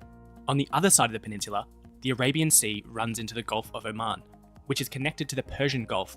Between these two gulfs is this very narrow stretch of water, the Strait of Hormuz. The strait is bounded on either side by the countries of Iran, Oman, and the United Arab Emirates. The Strait of Hormuz helps transport loads of oil per day on some of the biggest ships on Earth. We'll go into more detail about that in a moment. Because of how narrow the strait is and the volume of oil that is transported through it, the Strait of Hormuz is the world's most important choke point for the transport of oil. Just to get an idea of the scale of the amount of oil and other energy products transiting the strait, here's some quick maths. In 2018, the average number of barrels of oil and other petrol liquids passing through the strait was about 21 million barrels per day. Each barrel is about 159 litres, which equates to a total of over 3 billion litres, or more than 1,300 Olympic swimming pools of liquid per day. This is about 21% of the entire world's daily petrol consumption. 1/3 of all of the sea-transited oil on Earth travels through the strait, as well as 1/4 of all of the traded natural gas. The Strait of Hormuz is only about 39 kilometers wide at its narrowest point. Because of this, ships transiting the strait must stick to strict shipping lanes.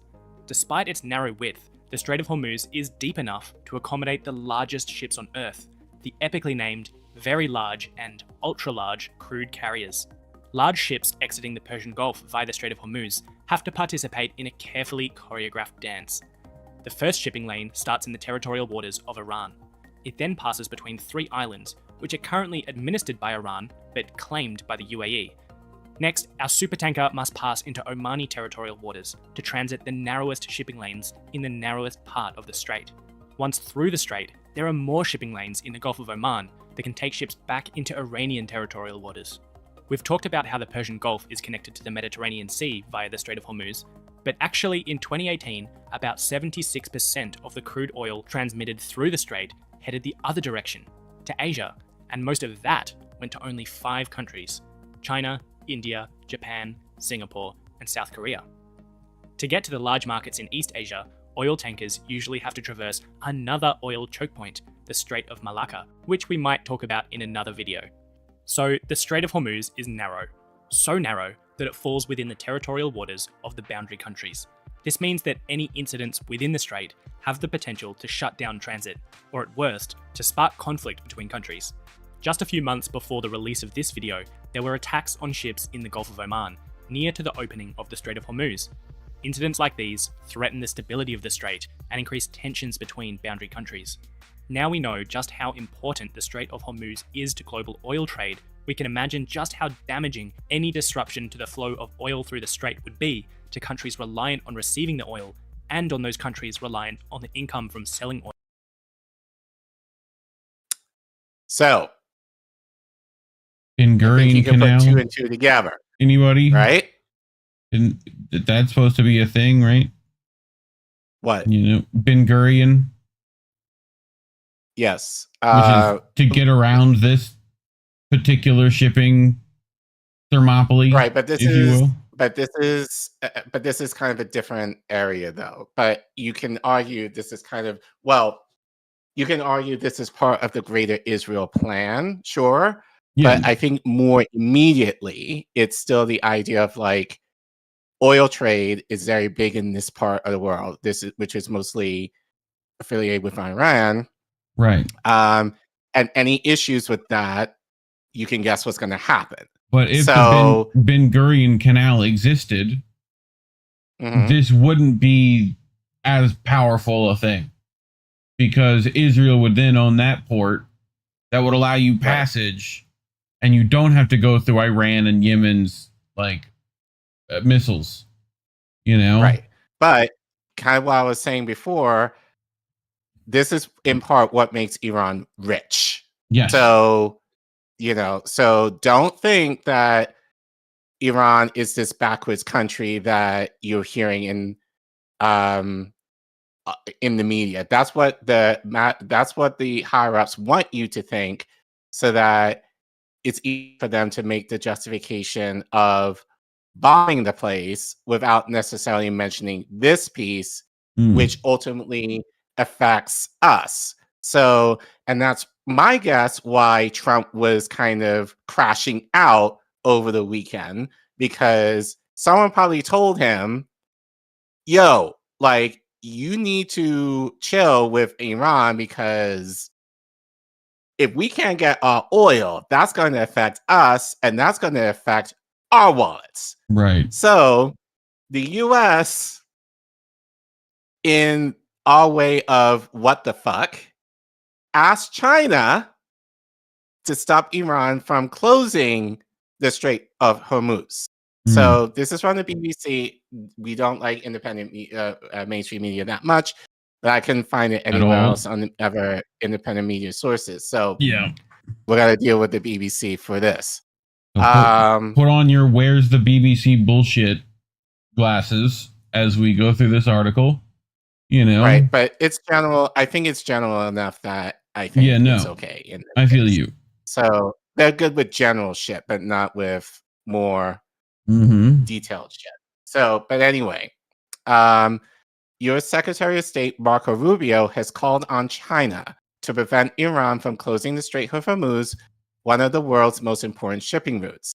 His comments came after Iran state-run Press TV reported that Parliament had approved a plan to close the strait, but added that the final decision lies with the Supreme National Security Council.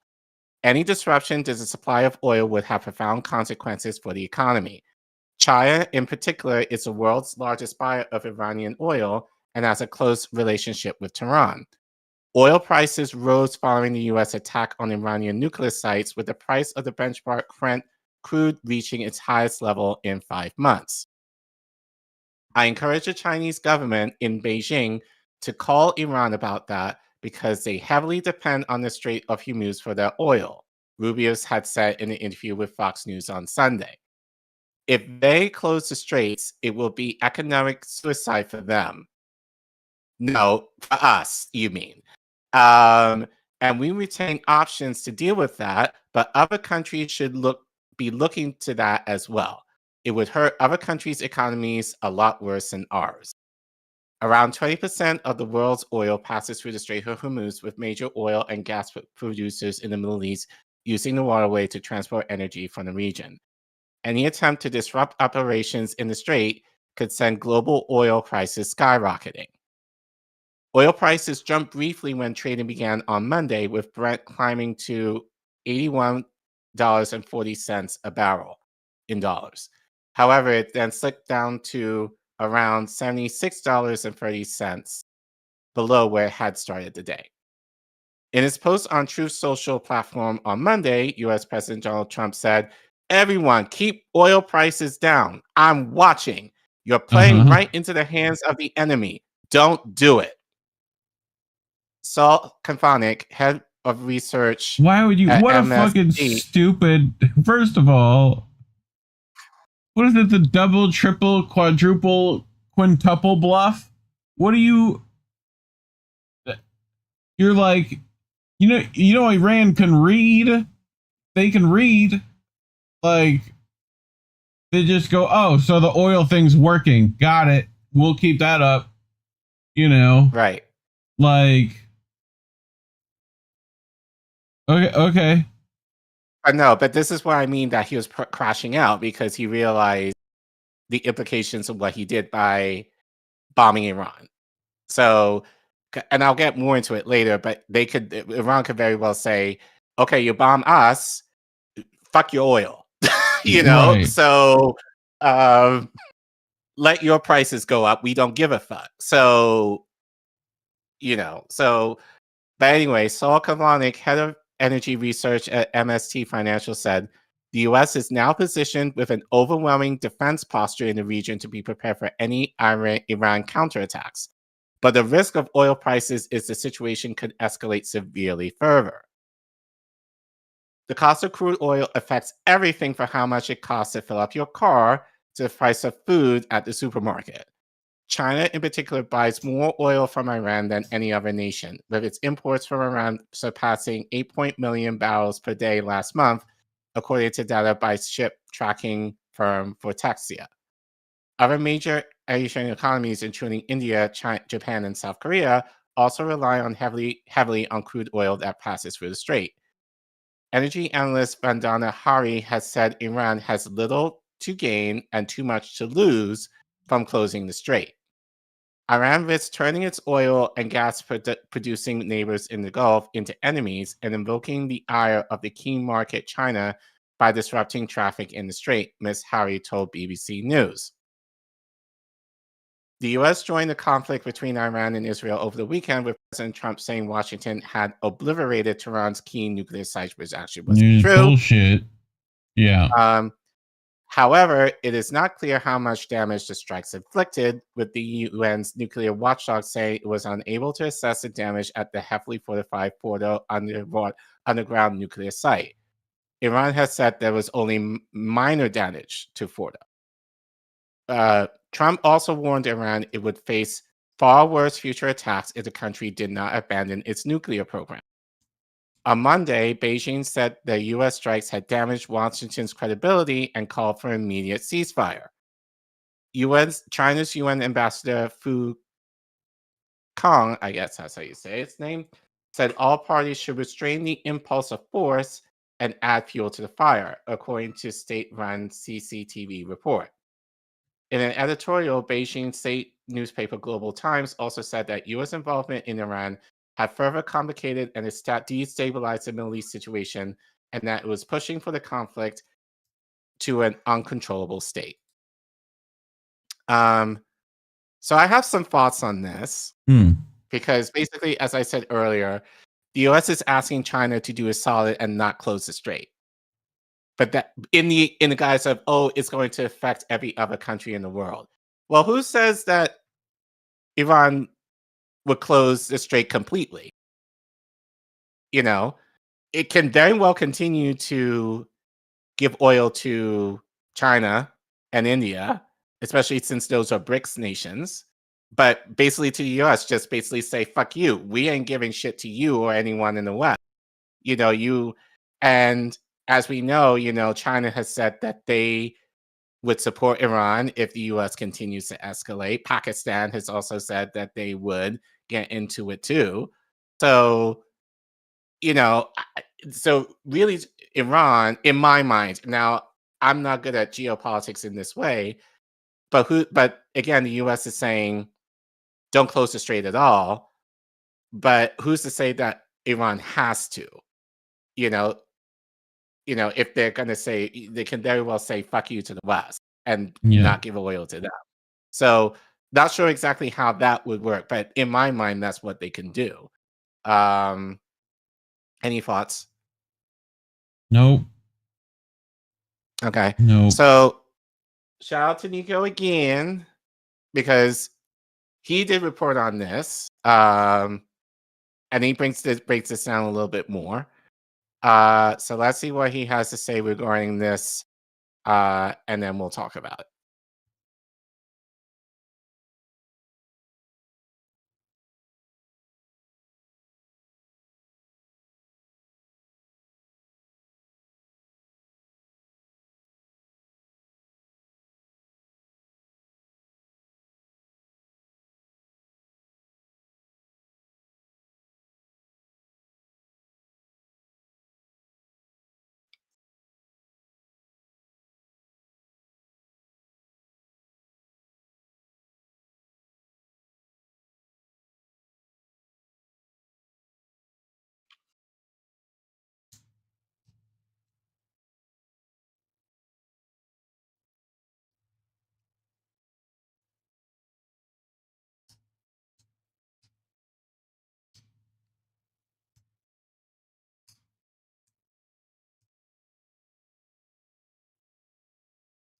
Oh, I think people are saying, Miko, you're muted. Oh. Here, I can fix that. You gotta play it again. The legislature has voted to close the Strait of Hormuz pending the approval of the Supreme Leader. And the United States is freaking out. For those who don't know, the Strait of Hormuz is this narrow body of water that actually controls the flow of 20% of the world's oil supply. And it just so happens that Iran is in complete control of that strait. Now, we know the United States is freaking out about this because in a recent interview, Marco Rubio said that the United States would be willing to appeal to China to have them interfere and stop Iran from closing the strait. Because yeah, China does have a vested interest in that strait as well, considering 50% of their oil supply flows through that strait. Well, I encourage the Chinese government in Beijing to call them about that because they heavily depend on the Straits of Hormuz for their oil. If they do that, it'll be another terrible mistake. It's economic suicide for them if they do it. And we retain options to deal with that. But other countries should be looking at that as well. It would hurt other countries' economies a lot worse than ours. It would be, I think, a massive escalation that would merit a response, not just by us, but from others. Yeah, but there are a couple of things to unpack here with that statement. You don't think Iran knows that China needs this strait to remain open? And you don't think China knows that? And you don't think China was well aware that this is a calculated risk that Iran would have to take, which is probably why they sent ballistic missile technology to Iran in January? And yeah, I guess you could try to appeal to China, but who do you think China would side with in this situation? Because yeah, the hit to China would be massive, but it would be temporary if Iran were able to overcome this aggression from the United States and Israel. Not to mention there would be some logistical issues. However, they could just open the strait for China. But also, do you think that China is more worried about a temporary hit to their economy or a permanent hit via regime change that we all know the United States is trying to engage in? So yeah, of course, China will probably say they don't want them to close the strait. However, they're aware of the situation that Iran is in, and they don't want to lose their economic ally to regime change, while the United States is actively threatening them every single day. And then there's the part where Iran is fully aware of how important this strait is, and that, yeah, the United States might not be as affected economically as the rest of the world, even though they still would be, but the United States allies would be decimated economically, incentivizing them to intervene and demand a ceasefire in order for their economy to survive, regardless of where they stand in their relationships with either Iran or the United States. Understand, if Iran closes this strait, prices of oil barrels would rise from roughly $75 to $130 to $150 per barrel. What that means for you as a consumer is that your gas prices would increase about $1 to $2 per gallon if you live in the US. And the supply chain would be wrecked. So all of your goods would become more expensive than they already are. Now, many people warn that US aggression towards Iran would lead to an economic crash. And this is one of the ways that that would happen. The United States was aware that this was always a possibility, and yet and still they decided to attack Iran under the false pretext of nuclear weapons that they don't have anyway. Now, you will hear a counterpoint to this, that Iran's economy would be hurt. However, they already took a 20% dip in GDP because of the sanctions put on them in 2018 after Trump put out the JCPOA. They've had more sanctions put on them since then. And think about it. Do you feel like they fear a temporary dip in their economy as a part of a strategic long-term move to bring peace to their region, or a permanent economic problem brought about by a total regime change where we know the United States and the UK and Israel and their allies would control the strait, and Iran would probably see little to none of that money? And to put a fine point on the matter, I wouldn't really be counting on China to intervene in any significant way, considering Iran has actually been exporting oil through the black market to China for years. So yeah, I wouldn't really count on China to come to y'all rescue. But I will tell you this, I'm sure that Iran is praying for y'all to retaliate if they close the strait instead of negotiating. Because this isn't 1988 and this isn't Operation Praying Mantis, Iran. This is 2025. We just let off some hypersonic missiles that Israel could do nothing about, and y'all just had to sit there and watch it happen, Iran. And considering how strategic militarily Iran has been as of late, if they're willing to make this gamble, it's probably because they know they have a royal flush and they're just waiting on y'all to make a stupid move for them to take all the chips.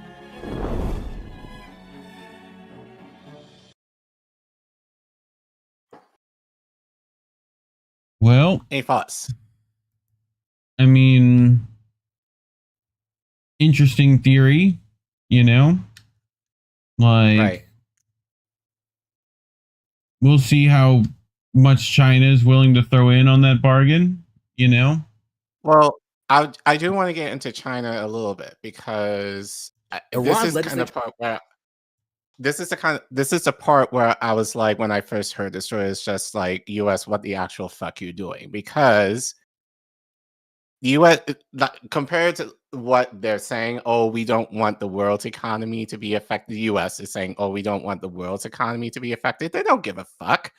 Like, they care about our economy being affected, you know? So China can't fuck with our bag, but we can fuck with theirs. Case in point. So in January, at the beginning of the year, if you go to screen, so this is a tweet from Posthumous Reviews. We didn't report on this, but just want to remind you all. Like, after a meeting with President Donald Trump's Secretary of State Marco Rubio, Panamanian President Jose Raul Molino has announced that Panama will not be renewing their agreement with China's Belt and Road Initiative and instead increase U.S. investment in Panama. So basically, U.S. punked Panama, and again, we got the Panama Canal issue here. For the U.S., basically, U.S. said to Panama, "Don't fuck with China anymore." Basically, Okay. so basically affecting their bag. So you can play the clip. Oh, that beautiful bean footage. Una cosa importante. An important thing, which is a decision that I adopted and communicated to him, the Memorandum of Understanding of the year 2017 on the road, Belt and Road Initiative, will not be renewed by my government. Belt and Road Initiative. They spelled it wrong. That is so. We're going to study the possibility of whether it can be finished earlier or not.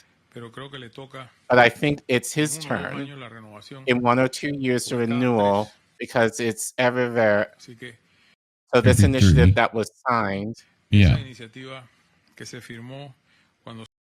when it was signed at the time it was signed,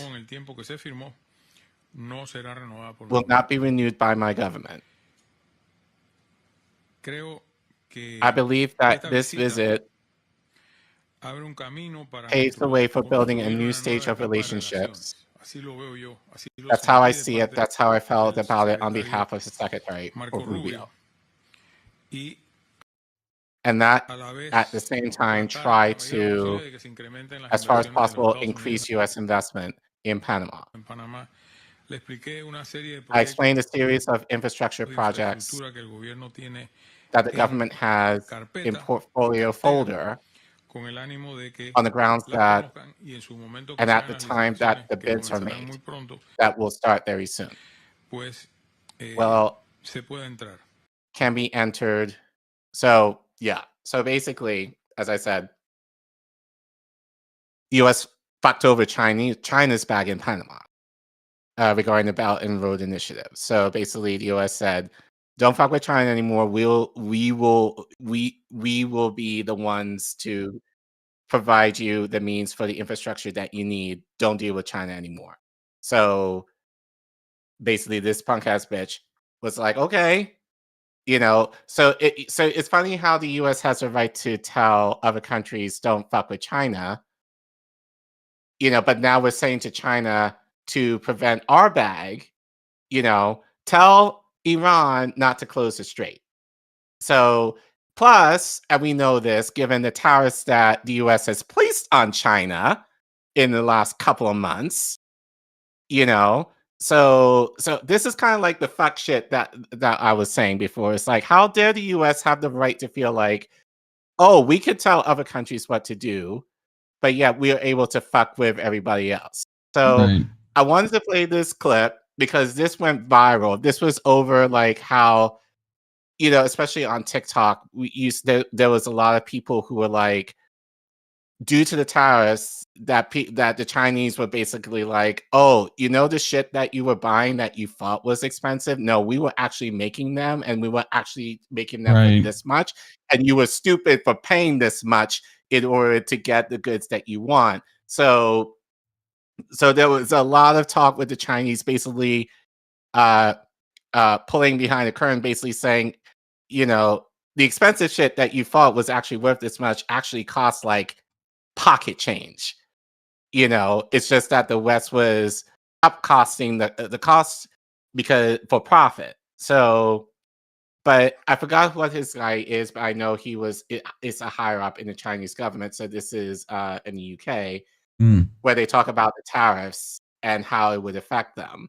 So this was his response to our proposal on the tariffs on China. Go ahead.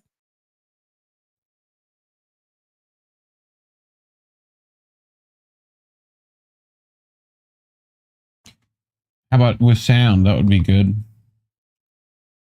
The problem is that in this scenario, to use your metaphor, the US has the bigger gun. And so China ends up having more to lose from this trade war, doesn't it? It can't sustain the loss of 15% of its export market, i.e. what you export to the US. Not at all. China is fully prepared to fight to the very end because the world is big enough that the United States is not the totality of the market in the world. So if the United States wants to go in that direction of completely shutting itself out of the China market, be my guest. Yeah, and China will lose the US market, which, as I've said, is 15%. We don't care. We don't care. China has been here for 5,000 years. Most of the time, there was no United States, and we survived. Right. And if the United States wants to bully China, we will deal with the situation without the United States. And we expect to survive for another 5,000 years. You might want to put "we don't care" on okay. But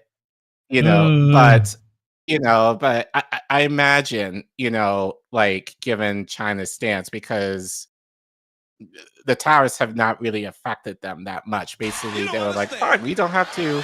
I ain't scared of you, motherfuckers. Right. We don't have to fuck with you.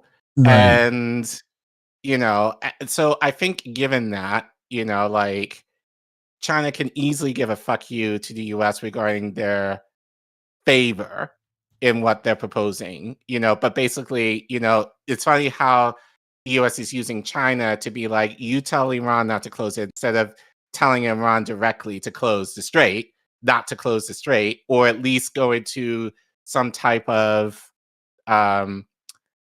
deal so that, their money will not be affected or whatever.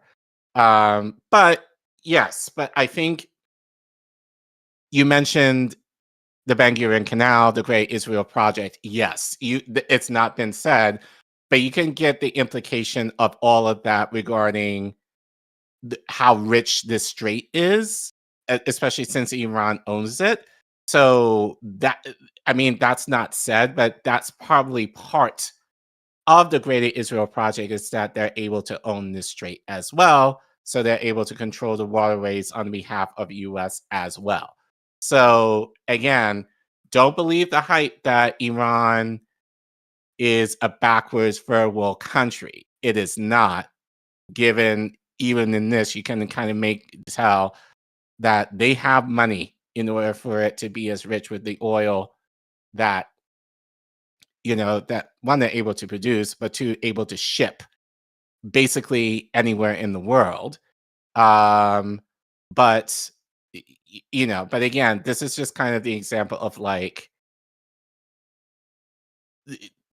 like they're calling Iran the bully. No, we're the bully, and we're trying to tell other countries what they need to do for our benefit, but we're not doing the same for other countries in terms of like, we're trying to fuck over China's economy right now, but yet that we're asking them to do us the solid and tell Iran not to close the strait, because if we do, our economy is going to be affected, which will affect you, like the regular schmegular person, in terms of everything that you're buying, which will probably lead into a recession.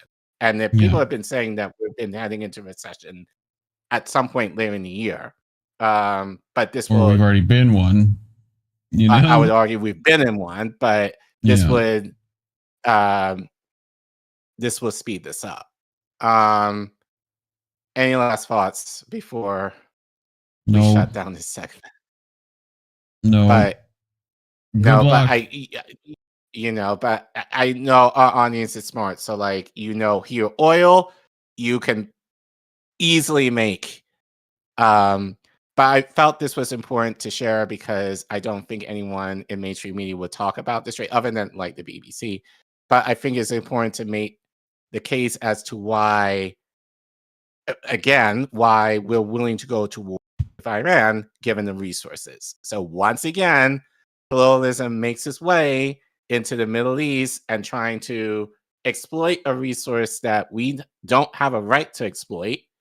And instead of going in diplomacy and actually trying to end things that maybe things would be easier for us, no, we got to decide to bomb the shit. And as I said, Trump, probably someone gave him a message being like, you don't want to do that and affect your base and have them feel a way about you in the way that they already feel about you. So him by backtrack, pussy pop, whatever you want to call it, Right. to try and smooth it over and failing miserably. So, but again, this is ultimately in the name of Israel, which I find pathetic. Pathetic. Well, Pathetic. And talking about stories like these is why we are demonetized. So if you want to support us, you know what to do. But for those of you who are new or might be now, because I know we have a couple people that are streaming at the same time, you can scan the QR code you see on the screen, or you can type in the Ko-fi link that you see at the bottom of the screen there. Or if you're in the YouTube chat, you can type in !donate, all one word, and the Ko-fi link will pop up. You can also give on Substack, Cash App, and PayPal if you prefer those methods. Those links are in the description below. And as we always say, we appreciate your giving. You don't feel entitled to give, but if you want to support us, the free way is to like, share, and subscribe to our content. And give this video a like, whether you, well, if you're watching this as a clip, please. And let us know what you think. Are you aware of the significance of the Strait of Hormuz and how essentially how valuable it is to the West as well as to the East? And what do you think China's response is going to be in terms of this? Do you think that China will follow up with Iran and basically say, don't close the strait, or will try to give two deuces to the US and basically say, we don't care? As we heard that guy say, we don't care. You know, like, you can fuck off with your economy. And again, I feel like Iran, they're saying like, the implication is that if they close the strait entirely, that will affect everybody. But again, I'm making the case of, and again, what's to say that Iran can say, China, we can continue trading with you, or other countries, we can continue trading with you. US, fuck off. The West, fuck off. You know, that's kind of how I see it, but it might be more complicated than that. So if you have any more information to add to this issue, let us know in the chat or in the comments below. And thanks for watching. Thank you. Cool. All right. Before we get to that, you want to go check out what chat's got going on? Yeah. So let's over see. On the Rumble, Jax Page gave us a $10 Rumble rant with much love to you both. She says, Collin, do the thing. Do the heart thing. You know how to do the thing. Yeah, there you go. Just do the thing. The one-time Discord, don't do the thing. What's the other one? Do the peace sign. Isn't that it? There you go. Try that one. Weird. It doesn't work anymore. Did they break it? Maybe they broke it. Well, let's see if that's... Wait, turn on... Something came up as I... Turn on reactions to express yourself. That. Yeah, turn that on. Then do that. Then do the little heart thing. Okay. There it is. Look, it did it. There we go. Perfect. So what's the peace sign one? Is that the same thing or is it different? I forget. I think it's balloons. Yeah, that's it. Yeah, balloons. Yay! We technology. All right. Let's go over the YouTubes.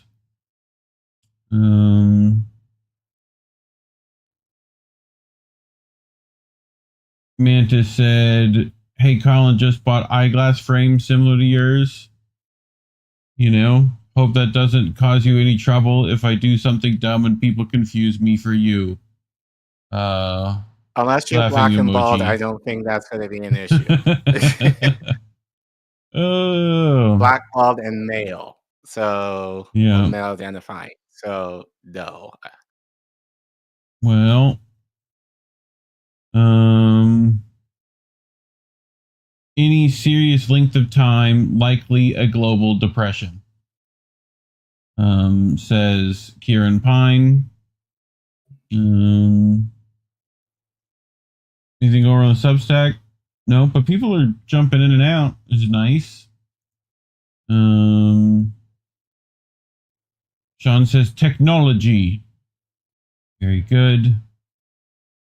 In the spirit of Dave Chappelle's Rick James, fuck your tariffs. Fuck your tariffs. Pretty much. Right. And his couch too, I guess. Charlie Murphy.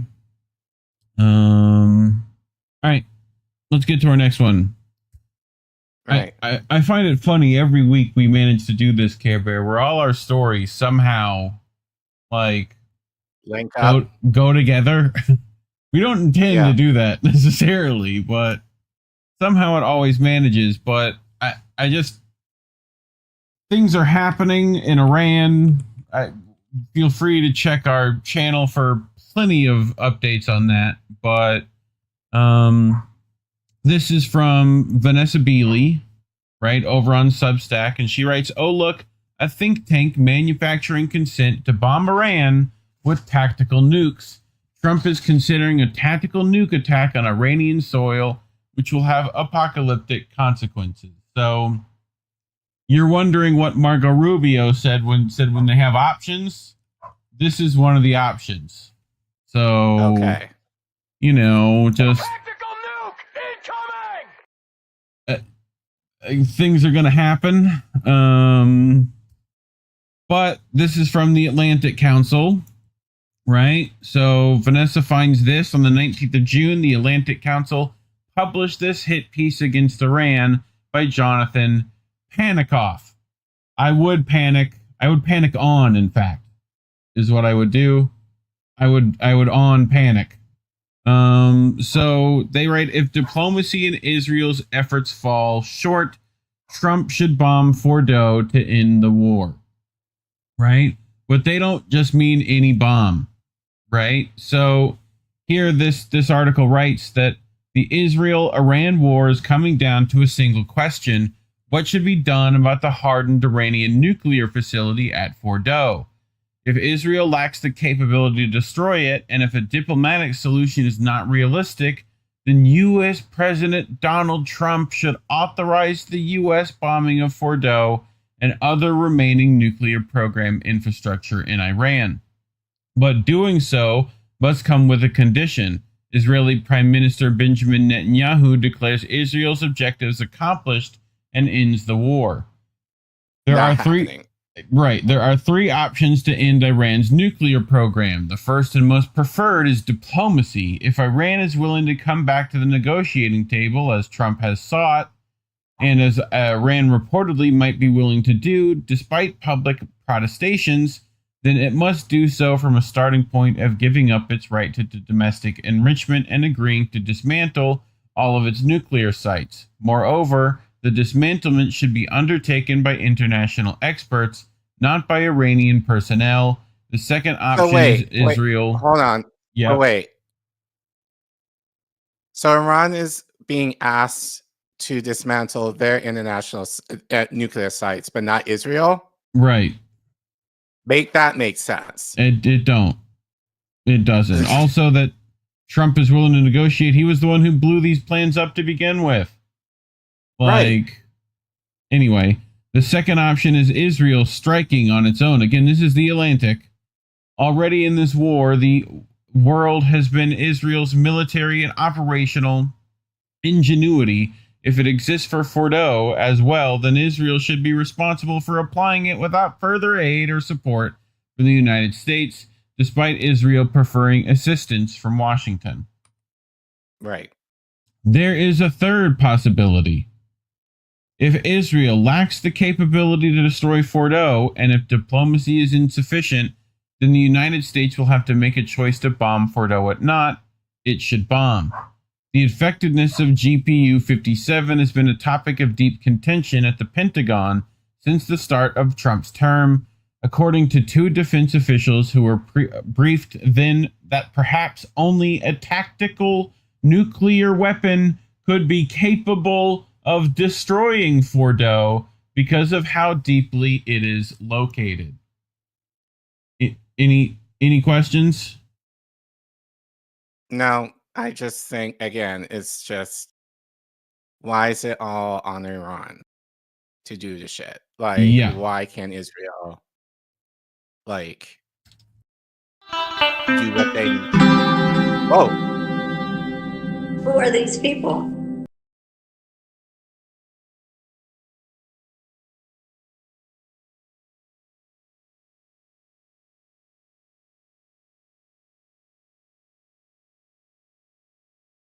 Oh, okay.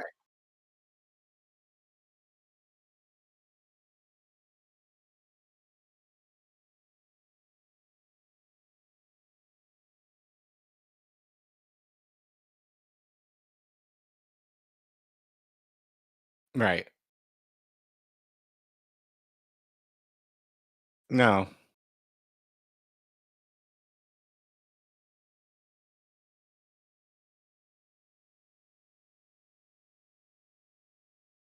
No audio. Infosys added that the Atlantic Council is following the roadmap set out by the Brookings Institute back in 2009, which path to Persia options for a new American strategy towards Iran. So, here we go. Right. So this is the Saban Center, right? That this is their thing, but we're going to get a summary. But oh, okay. You're back. I'm back. But so we've got Kenneth M. Pollack. I just wanted to bring this for the names on this. Daniel L. Byman, Martin Indiakik, Suzanne Maloney, Michael E. O'Hanlon, and Bruce Rydell. Right? So this is where this nuke thing is coming from. Right?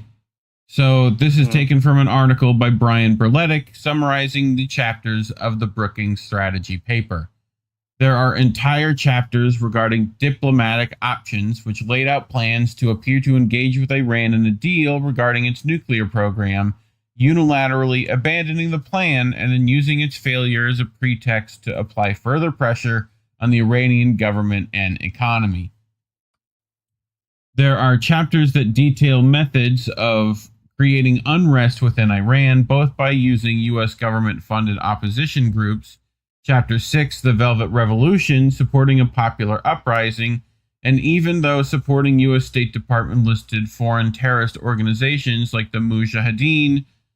Chapter 7, Inspiring an Insurgency, right? This is how they supported the Mujahideen, right?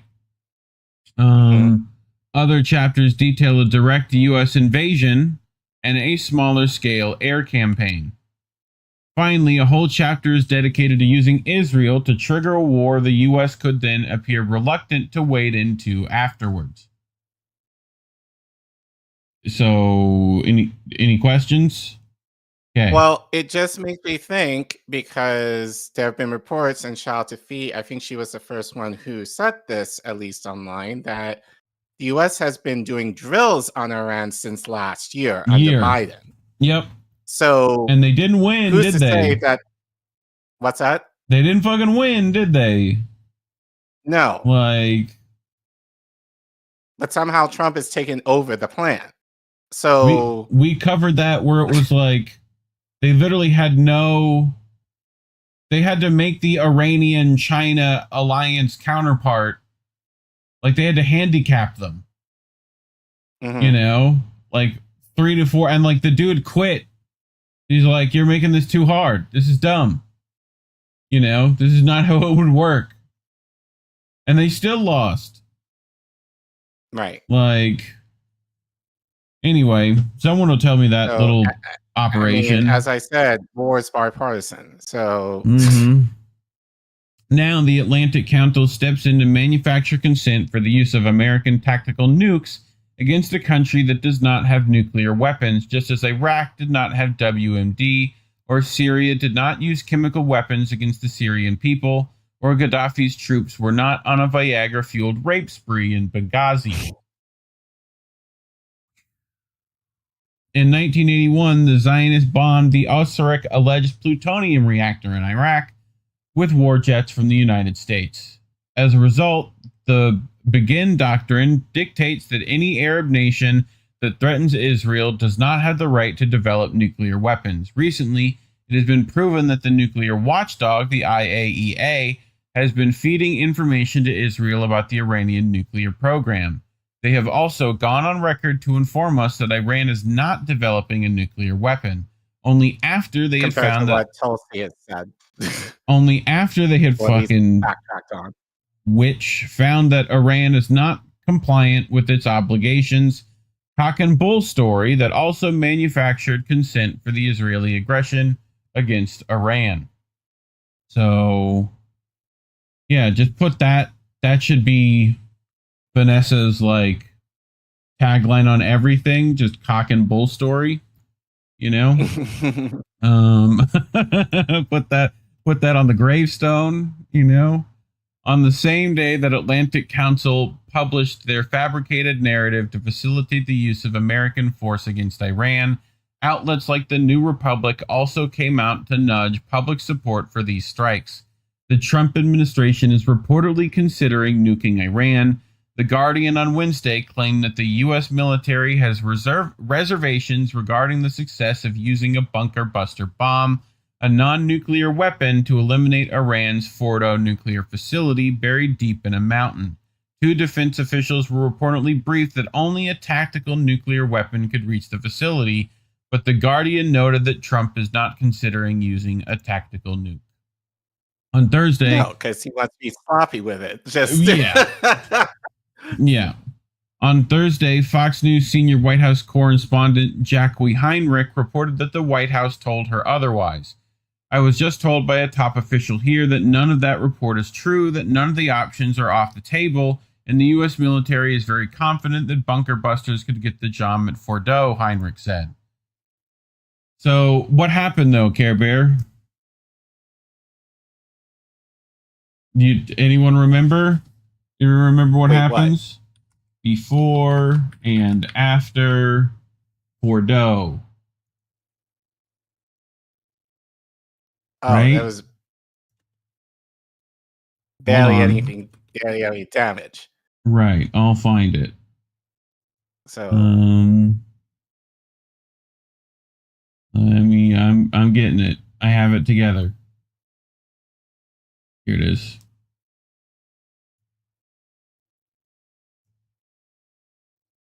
Yep. Pull this over.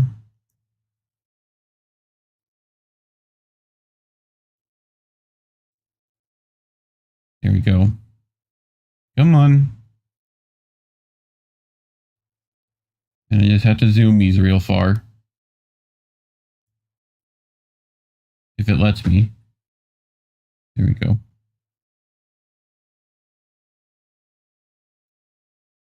Ugh. Too far. Why? Okay. So here's the before. Right? Right. After.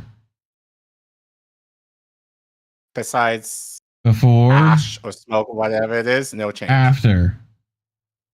Before. After. Like. Nothing. Nothing. So that's what happened when they used the bunker busters. Nothing. Right. Nothing happened. But I think that's intentional. because it gives them the excuse to be like, oh, we need to go harder. Which means like nuclear. So fucking Jesus Christ.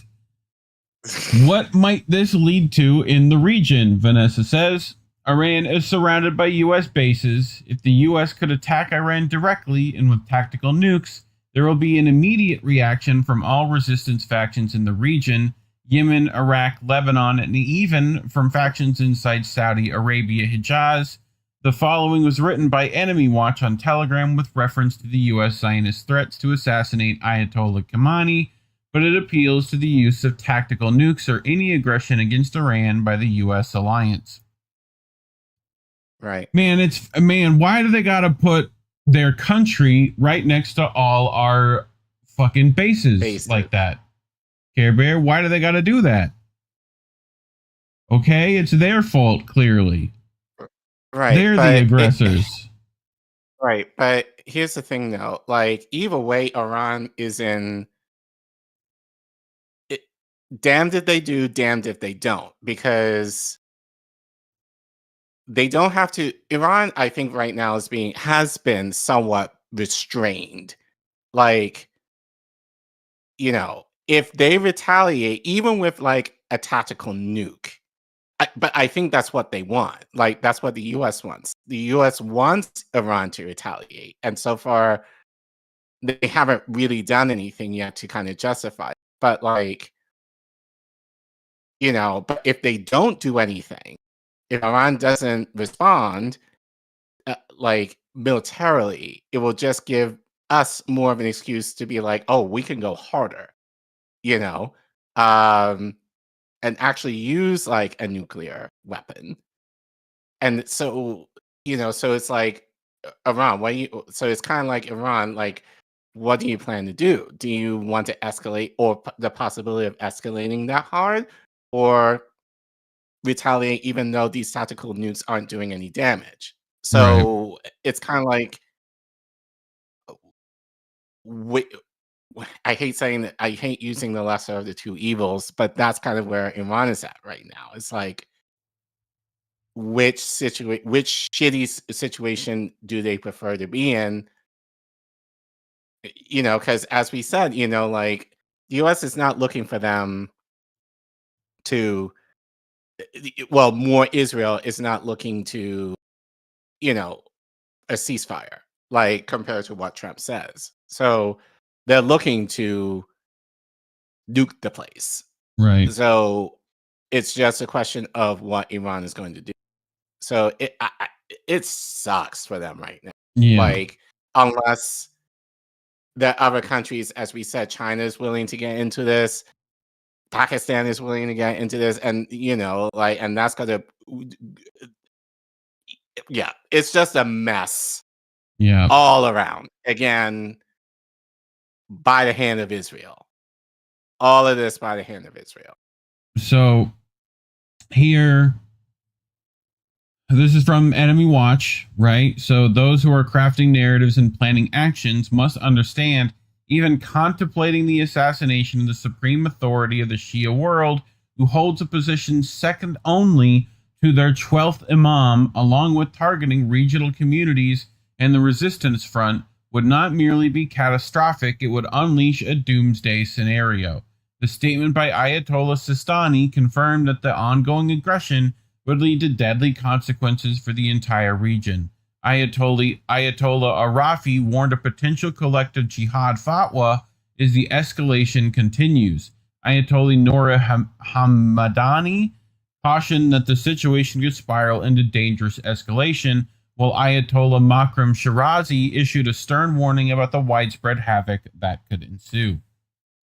Ayatollah al-Uzma Sayyid Muhammad Taqi al-Modarresi condemned it as an attack on all Muslims and warned that such a move would plunge the region into uncontrollable chaos.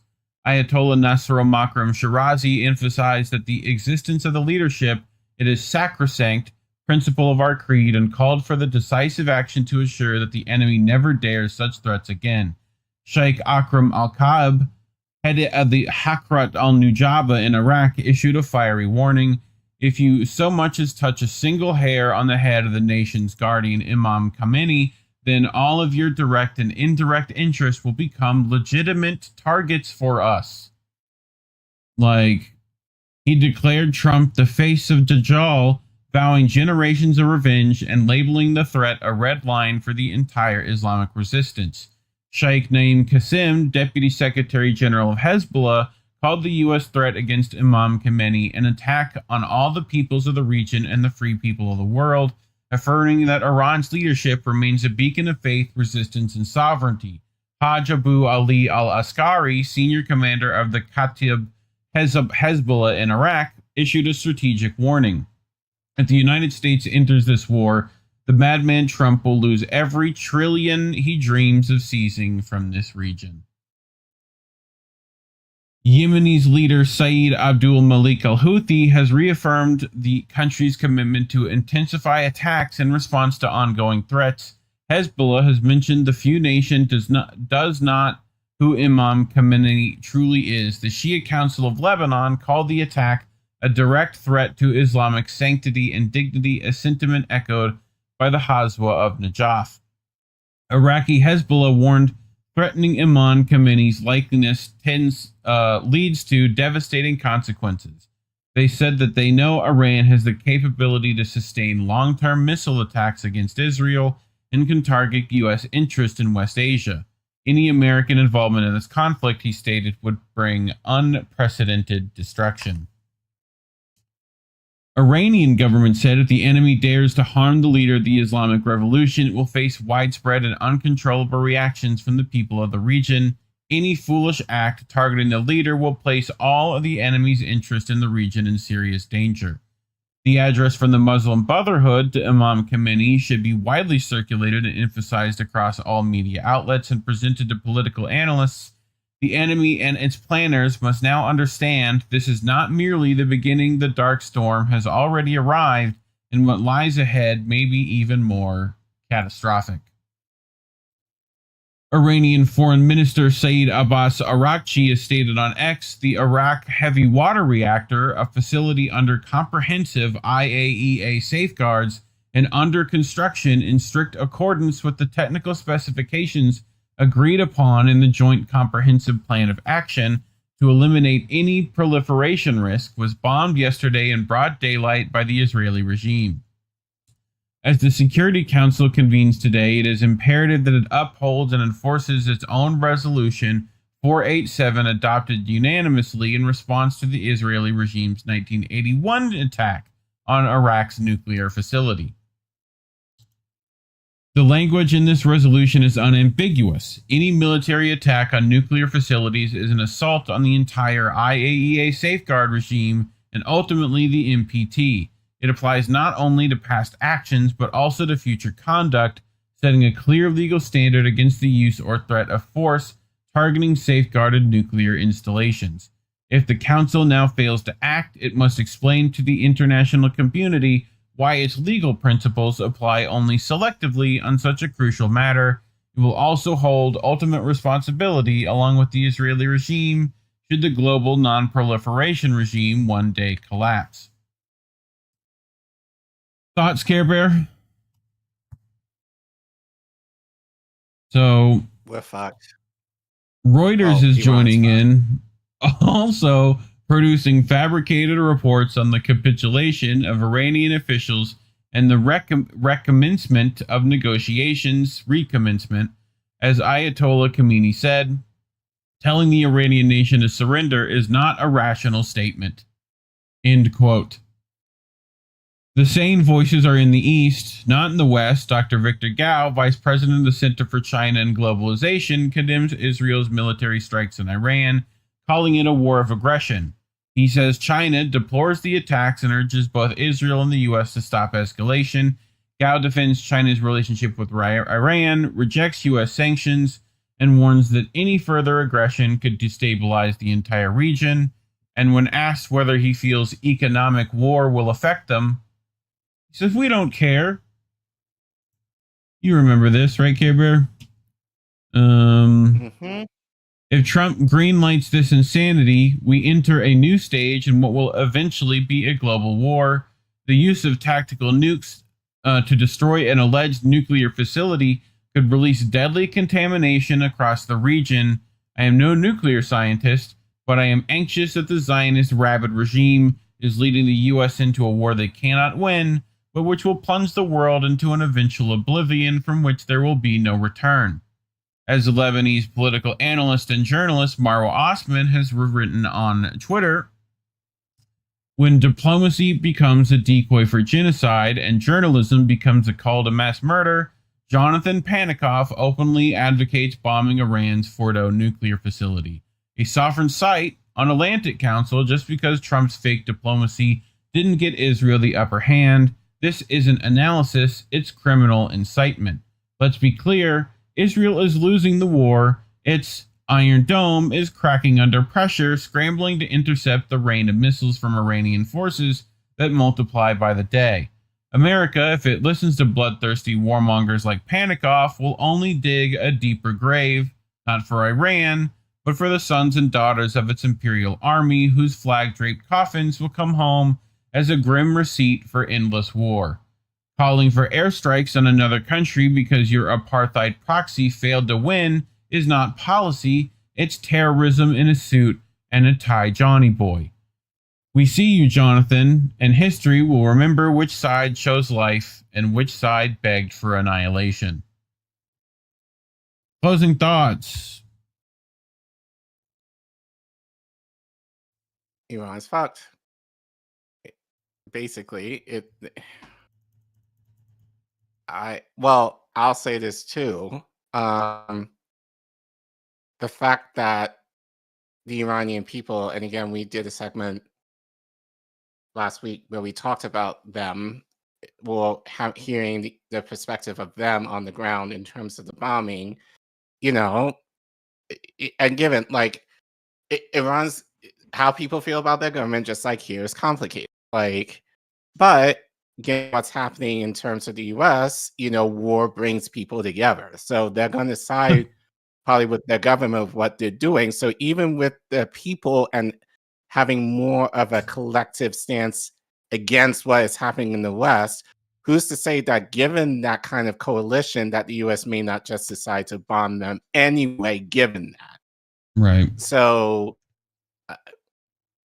that's kind of where they're at right now, is what do they do that will ideally produce the least amount of damage, if any.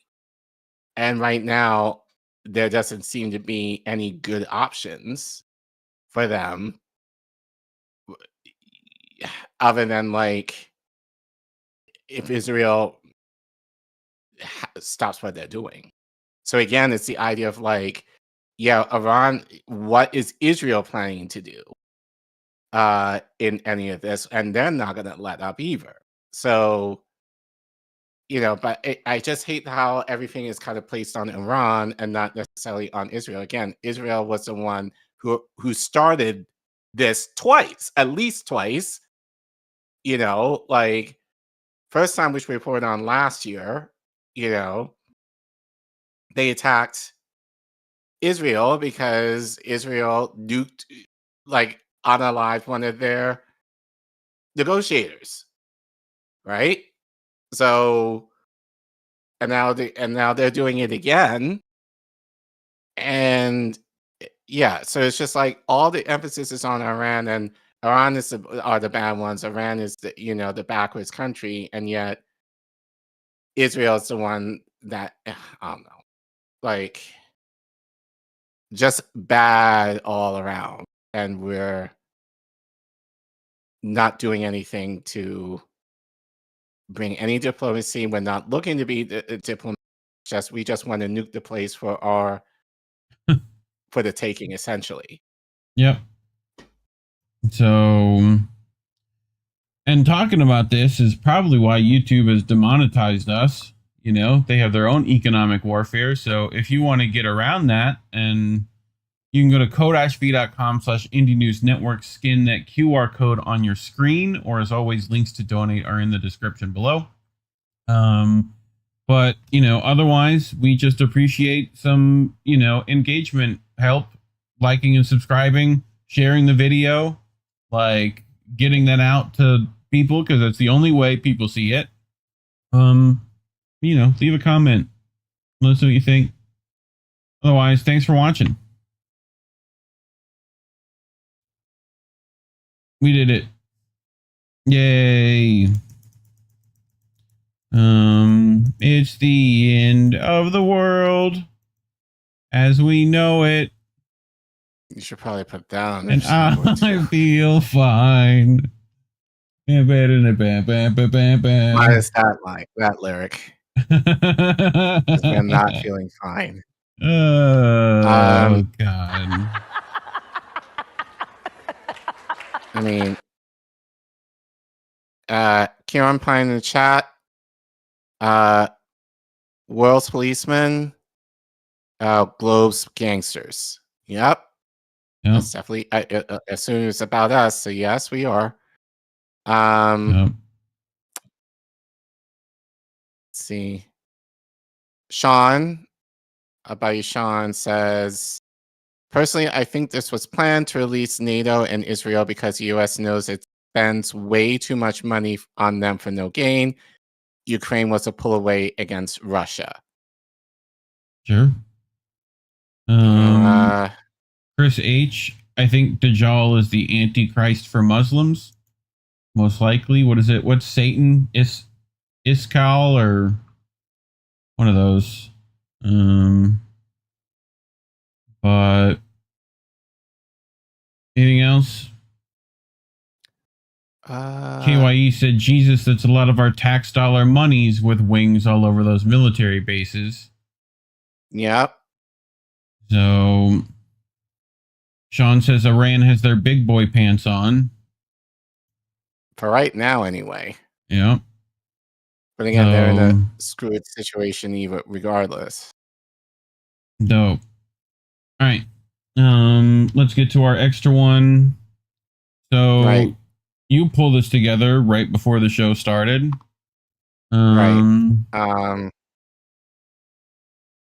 So we did, well,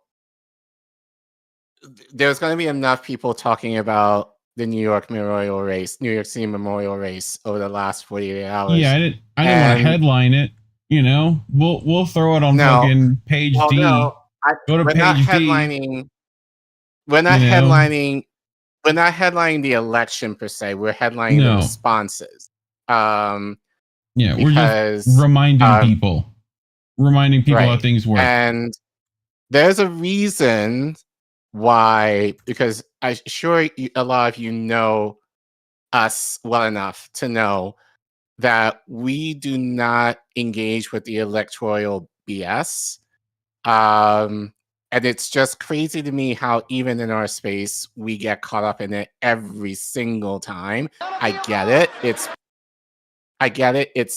It helps with views. It's what people will talk about mostly, but that's not the thing that we should be talking about right now or ever, given how broken our system is. So given that, we've been kind of silent because our views are not going to necessarily be popular, even among people within our space. So, but you brought this up, and I think you've been kind of, at least privately to me, and you started to go more vocal with this over the last day. Me and Indy were talking about it, like, I don't know, like 4 weeks ago when this guy started popping up on every podcast ever.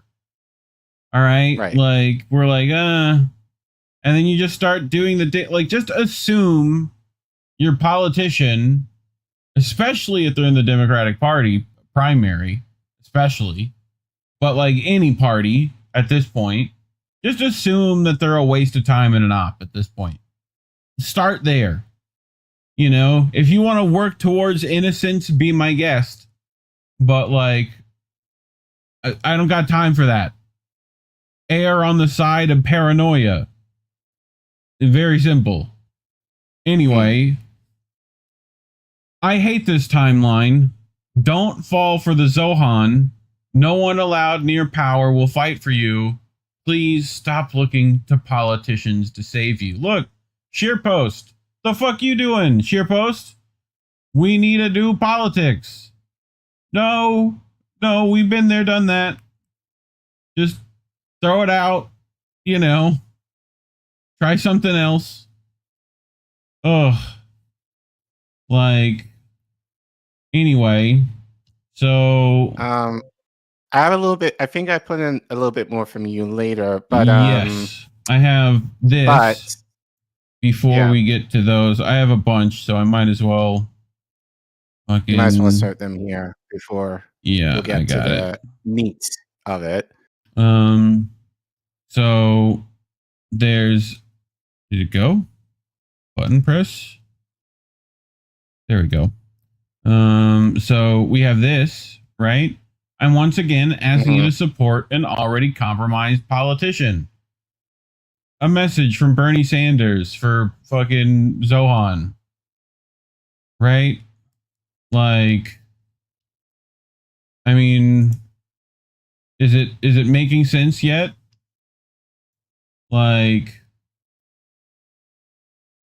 I mean, I have more later, but all right. Well, let's get into the meat of it. So this one that I put in. So this is one that I retweeted, I think yesterday. So wake me up when you all figure out electoralism won't save us. So because everyone last night, got in their feels regarding Zohan, at least at the time, winning the primary. Yeah. And since then, yes, we know he has now, but again, it's still the idea of electoralism, thinking that if we vote for the right guy with the right policies, that somehow everything will be okay. You also tweeted this. And this is why we can't have nice things. Yes, let's try and reform the Democrats from the inside again. Super strategic. Much wow. For fuck's sake. This shit. This fucking lady is who you're going with. Okay. Not because he's perfect, but because we're strategic. What? It's strategic to break with the Democrats from the inside. Sure, that's what it is. What else you got? So you saw this later, but I saw this. So Fee shared this with us privately, and then she posted it publicly. But once again, Fee with the consistent, practical, but brings the fire every single time. Please, and I keep telling you guys, you need to listen to this woman. This is why we trust this woman. This is why she's a good friend to us. So I want to give her some love because I know no one else in independent media is going to share this. But we will, because number one, we want to be on record to kind of say how we feel about this. And Fee basically said everything I could have wanted to say in the most, I wouldn't say diplomatic, but in every possible good way that I can never say it. But again, just want to give her some love, but remind you all of how fucked our system is and how you should not be crooning over this guy, especially given that he ran as a Democrat. So it's long, but I think it's important to share. So Fee tweeted earlier today, if a politician has this guy's endorsement, he's a fraud. Some of you are among the absolute most gullible and moronic people I've seen on the app. Not you guys necessarily, but more the normies. And honestly, some people in the space that should know better. Still hoping some politician from the genocidal Democratic Party comes to save you, thinking voting in a fascist state is a solution. You deserve everything you get by rehabilitating the party that, yes, would have absolutely still bombed Iran by pushing a guy funded by the same progressives who voted yes on Israel's Iron Dome and think Israel has a right to defend itself by genociding Palestinians. Your vote counts. Why the anger? She meaning hers. Because we're on the brink of multiple global catastrophes and you're too distracted by the next shiny object, you AOCIA in town, to get organized and do fuck all about it. You're so eager to be saved and too self-centered to realize you're not the one needing saving. For fuck's sakes, grow up and start thinking beyond voting in a system that has no real electoral path nor any accountability to you, but a predatory class that survives by war and resource extraction, which we talked about all night, basically, in this show. I know the feel-good patting yourselves is so tempting, but for once, don't be so goddamn selfish. From an American that's been abroad and back, and every time I return, I'm more disappointed than most people have learned absolutely nothing. A lot of you are lucky to never have experienced even a Molotov cocktail in your lives. You come off as entitled and, to be frank, receive little empathy. Yet you boast about the brand new hand-picked moron as if they'll stop a nearly 2-year genocide. For fuck's sake, it's absolute insanity. I don't want to hear it anymore. Your presidents don't run the country, your politicians are useless, and you do not realize this yet, and continue playing a losing game. Meanwhile, the rest of the world continue to get fucked, bombed, murdered, genocided, and entirely destroyed, while you parade around doing nothing but forming new Hopians to feel good about it your own luck. Morally vacuous and ever spoiled, it seems most won't learn until the bombs drop on our soil.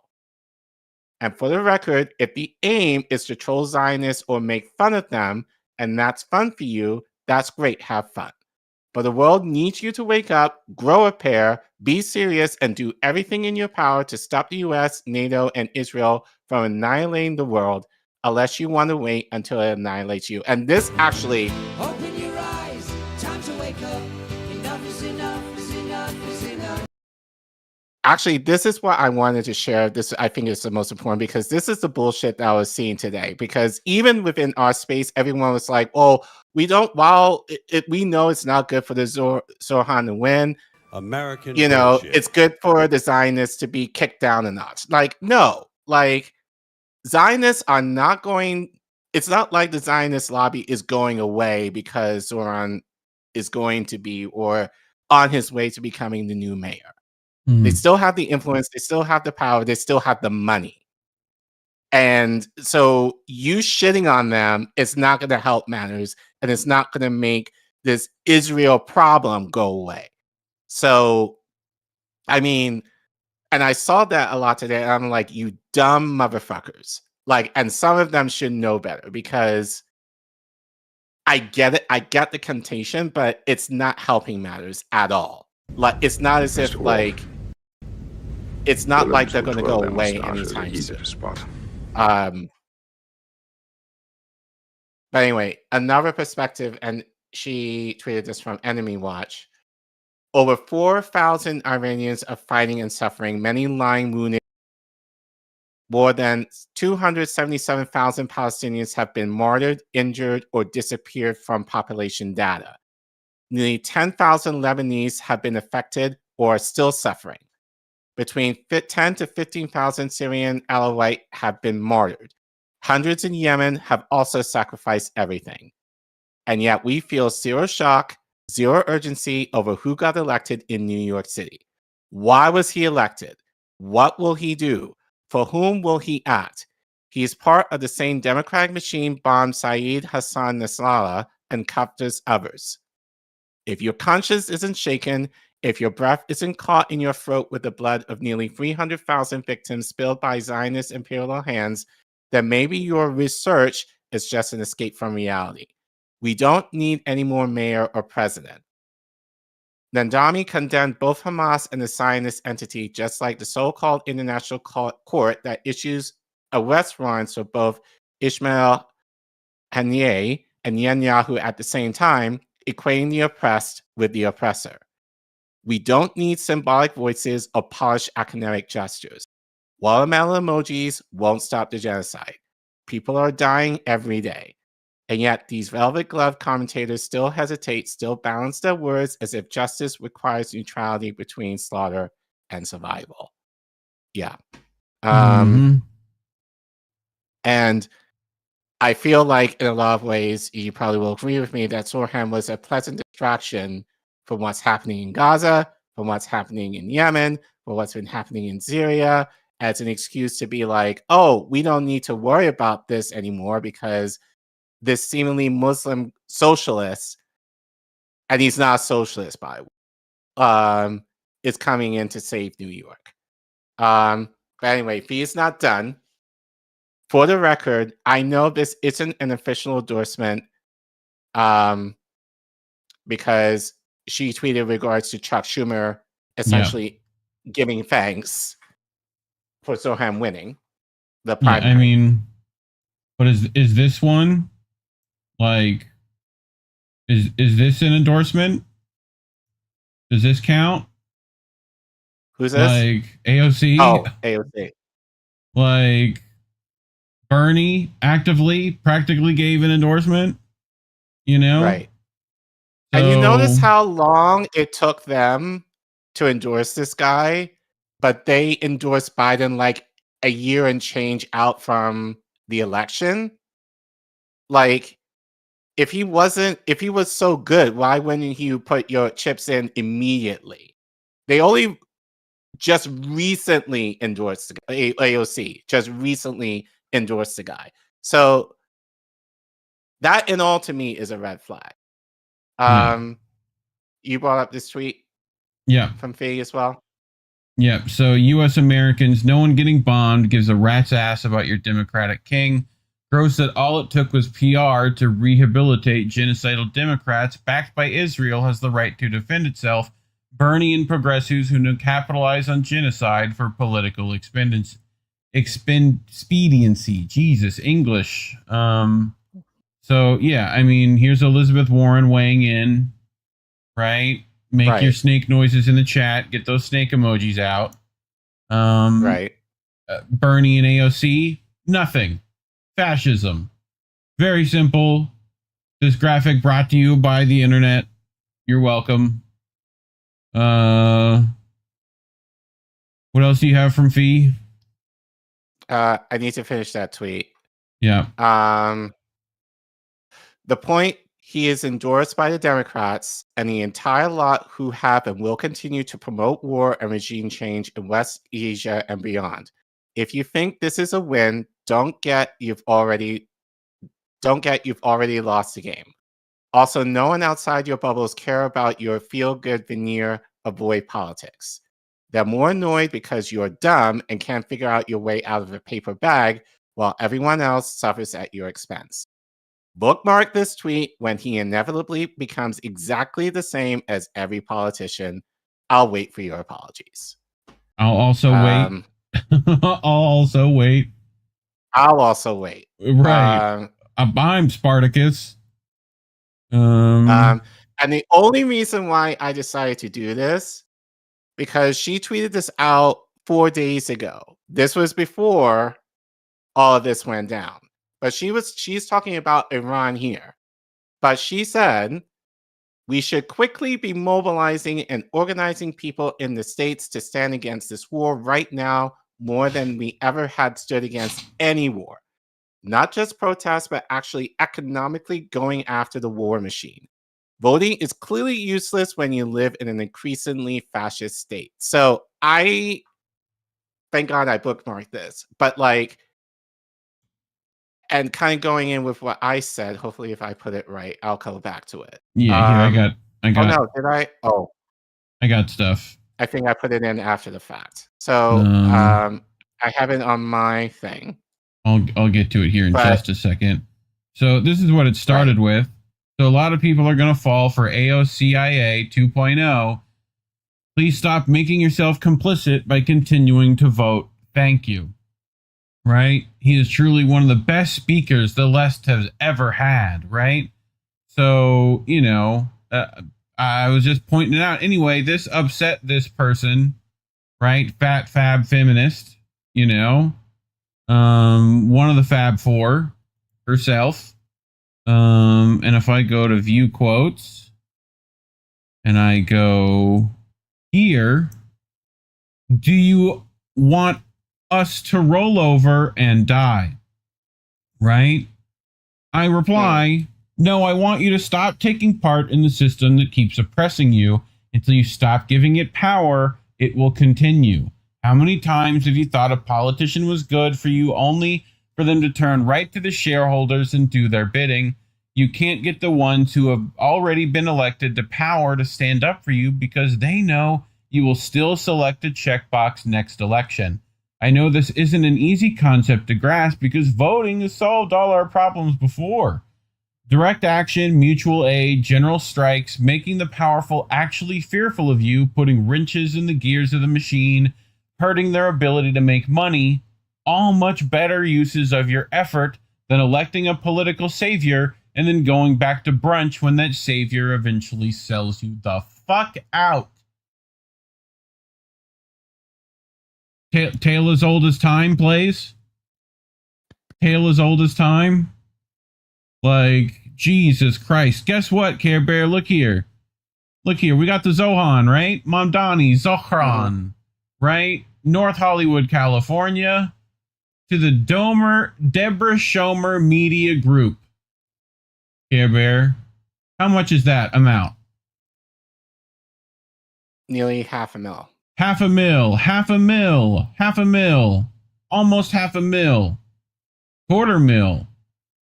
This is all advertising. Right. And it seems like over the last month and a half, they increased their donation. This is to get him on podcasts. This is to get him on Theo Vaughn. This is to get him on the Metro Card Takes guy. This is to get him on Gaydar.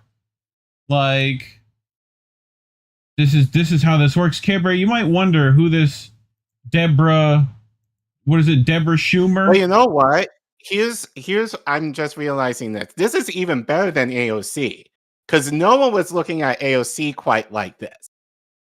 You know, so this is like this is the remix. Literally, they evolved. This is the evolved version of the fuck shit, essentially. Yeah, exactly. Fucking slow bro to slow poke. That sort of evolution. So guess what? Look, here it is. The Deborah Schumer Media Group. Look at this is the front page of their website. Who is that? Who is that right there? David Axelrod. David Axelrod of the Axe Files.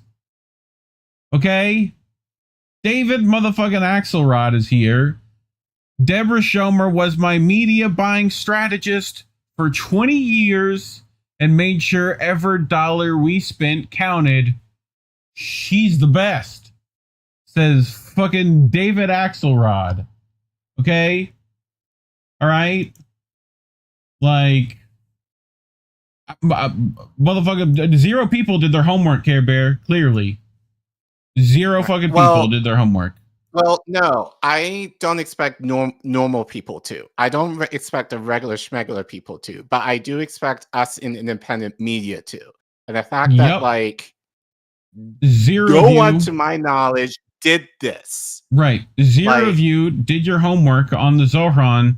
There is Thiel Fellow, Fahim Zaman, founder of Care Dojo, dropping $100,000 on the campaign. Right? So here it is. Actor and activist Jane Fonda is the latest celebrity to throw behind Mamdani, as campaign financer records show they donated $1,000 to a super PAC boasting his mayoral run, but that was dwarfed by a $100,000 contribution from Fahim Zaman. It was the biggest donation by far to New Yorkers for lower costs, making up nearly half the $210,000 the pro Mamdani super PAC has reportedly raised so far.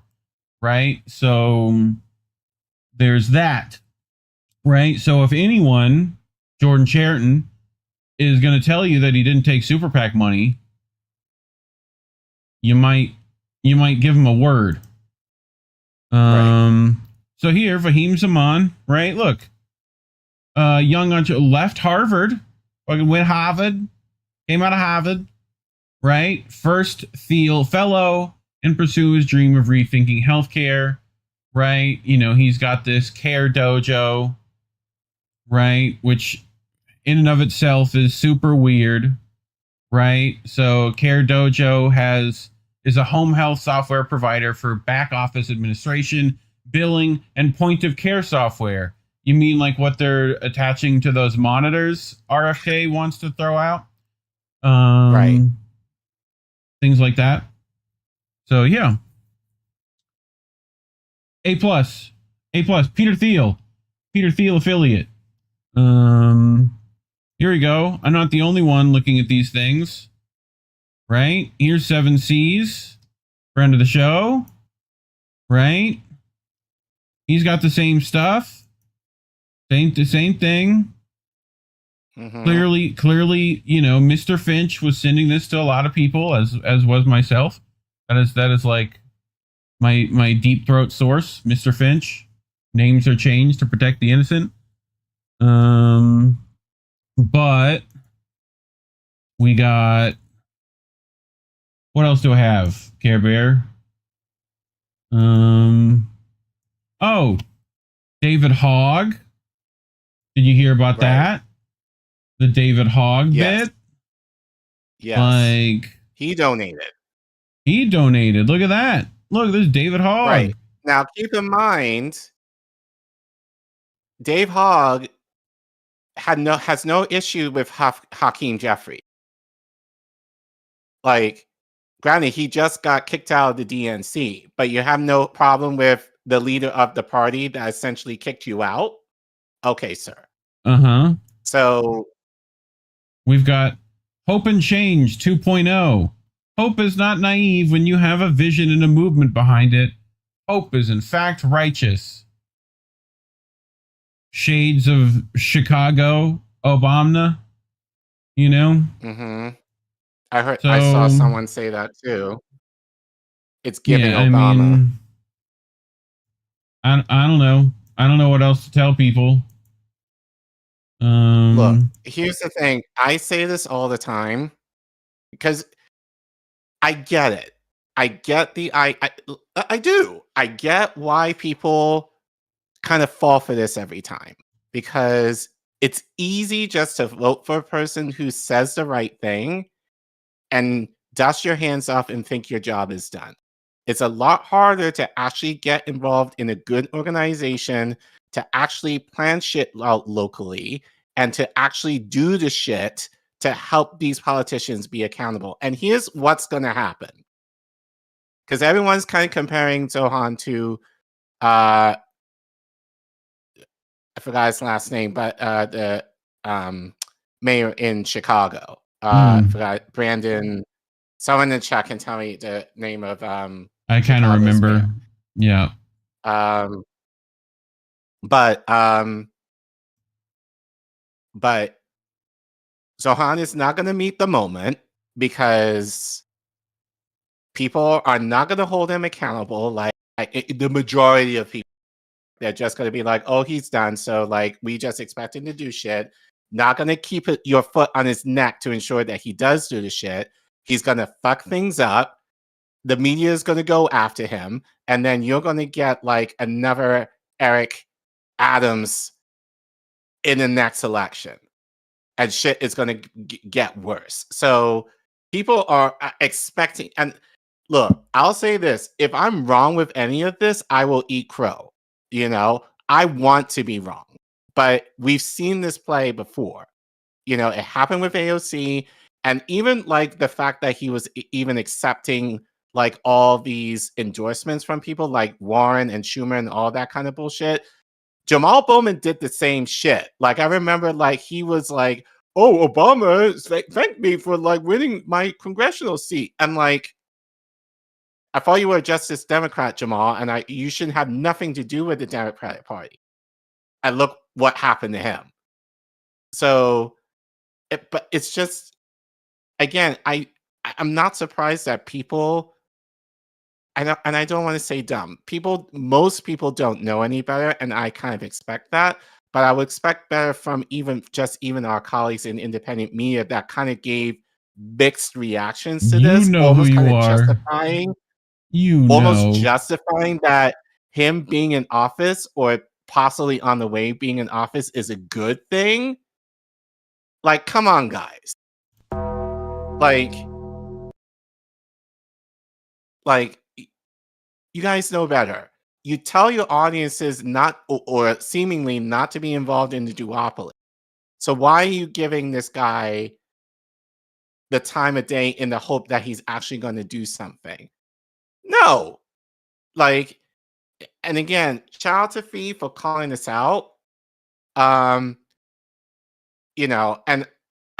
it didn't come up on the screen, but I'll just end with this because I tweeted this out earlier and it actually did very well for me on Twitter. So a lot of you actually agreed with me.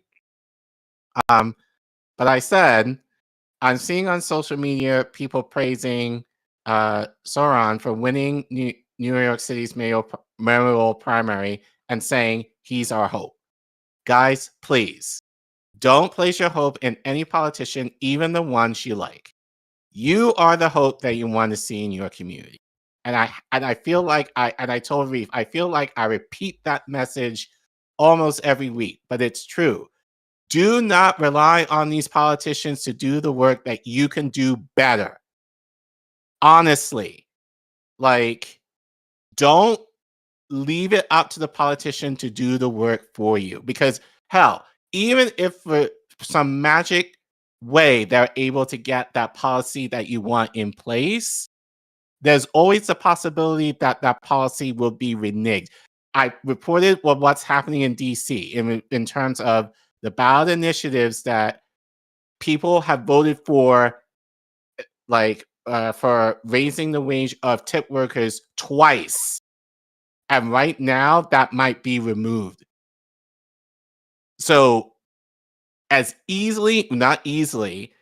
hard as it might be to implement policy, there are going to be people higher up that are willing to take that away or have the resources to take that away if it doesn't meet their criteria. So you have to put your foot on your neck on these people to ensure that once they do something good, that they keep it there. The problem is that people do not do that. And then when things go by the wayside, then people are like, oh, he sucks. So we're just going to do vote in another person who's going to do the exact same shit or worse, rinse, lather, repeat. That's the thing that we should be educating people on, is how to get organized in a way that you involve yourselves in politicians' lives to actively go at them if they don't do shit. Look at what and to Palestinian Action is doing. Like multiple places that are actually affecting the bottom line, Right. Like no performative fucking protest for us. Thank you very much. Only substantive. Right. We're done with that. Like, if they're not talking about strategic action, and I'm not saying protests are bad, but they should be a part of the planning and organizing process. If it's just a separate event, that I'm not going. I have nothing to do with it. So, but yeah, again, Fee, thank you for speaking sense. Thank you again for being consistent. Wanting to show you some love in terms of what you said, but also to our colleagues who are kind of like, just regarding this, do better. Do better. And I'm sure I'm going to get a lot of hate, but I don't care. The difference is between because you and me? I make this look good. I really do. Maybe. We make this shit look good. And we damn good, too. Right, maybe. But regardless, don't, and what Fee was saying there, not talking about you all. But for anyone who's watching after this and think Zohan is the way to go, that Zohan is the future and like the progressive that we need in New York to bring change to New York. No, you guys are the change. You are the ones that are going to inflict that change to make even Sohan scared as shit if he doesn't follow up on the things that he says he's going to do. But I could be wrong. We'll see what happens. Yeah. But again, we just want to be on record to kind of say our piece about this. Hopefully we won't talk about this again, at least in this way. And we'll move on to talk about more pressing things. That being said, if you don't hate us for what we said, and you can give to us through the QR code you see on your screen, or at the Ko-fi link that you see at the bottom of your screen there. If you want to donate to the show, don't give to Zohan, give to us. Hopefully we try and give you more than what he will probably ever give anyone in New York, at least. Or if you don't want to give through Ko-fi, you can go to CashApp, PayPal, or Substack. Those links are in the description below.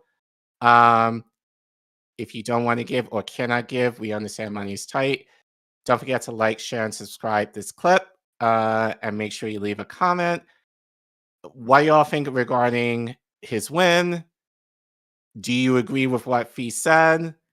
And let us know, what do you plan to, especially if you happen to be in New York, like what steps are you planning to take to ensure that Sohan follows through on his policies, assuming that he does become mayor? Let us know. Because again, I don't want to speak ill will of people and think that most of you won't do anything. I'm sure a lot of you are doing something. So those of you who are on the ground organizing, let us know how you're going to continue doing that work. And let us know, because we definitely want to shout you out, because I don't think we do that enough in the space of highlighting the people who are actually doing the work. So let us know. And thanks for watching. Yeah. Cool. We did it. That's it. We made it. Ugh. And that's the bottom line, because Stone Cold said so. Because he did. He did say so. Right. I think there were a few things in the chat. Actually, you know what? Let me start from the bottom, work up. Chris H said, how would you organize to scare the new New York mayor? How would you penalize him for failure? Look, Tar and say feather? this. I mean, look, so also Chris H, what tactic do you take to make Zohan do what he is supposed to do?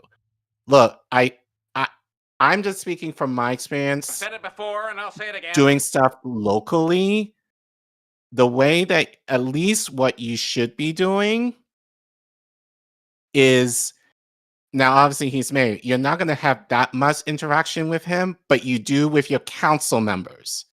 Your council members are the ones that control the purse.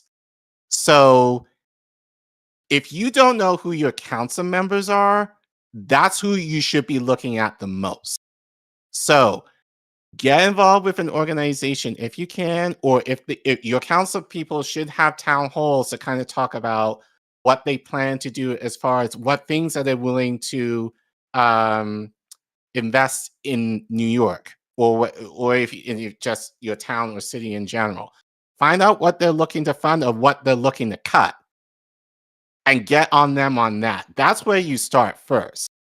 Because ultimately, whatever your council people go through, or what they have to propose that they're going to fund in your city or town, ultimately has to go to the mayor.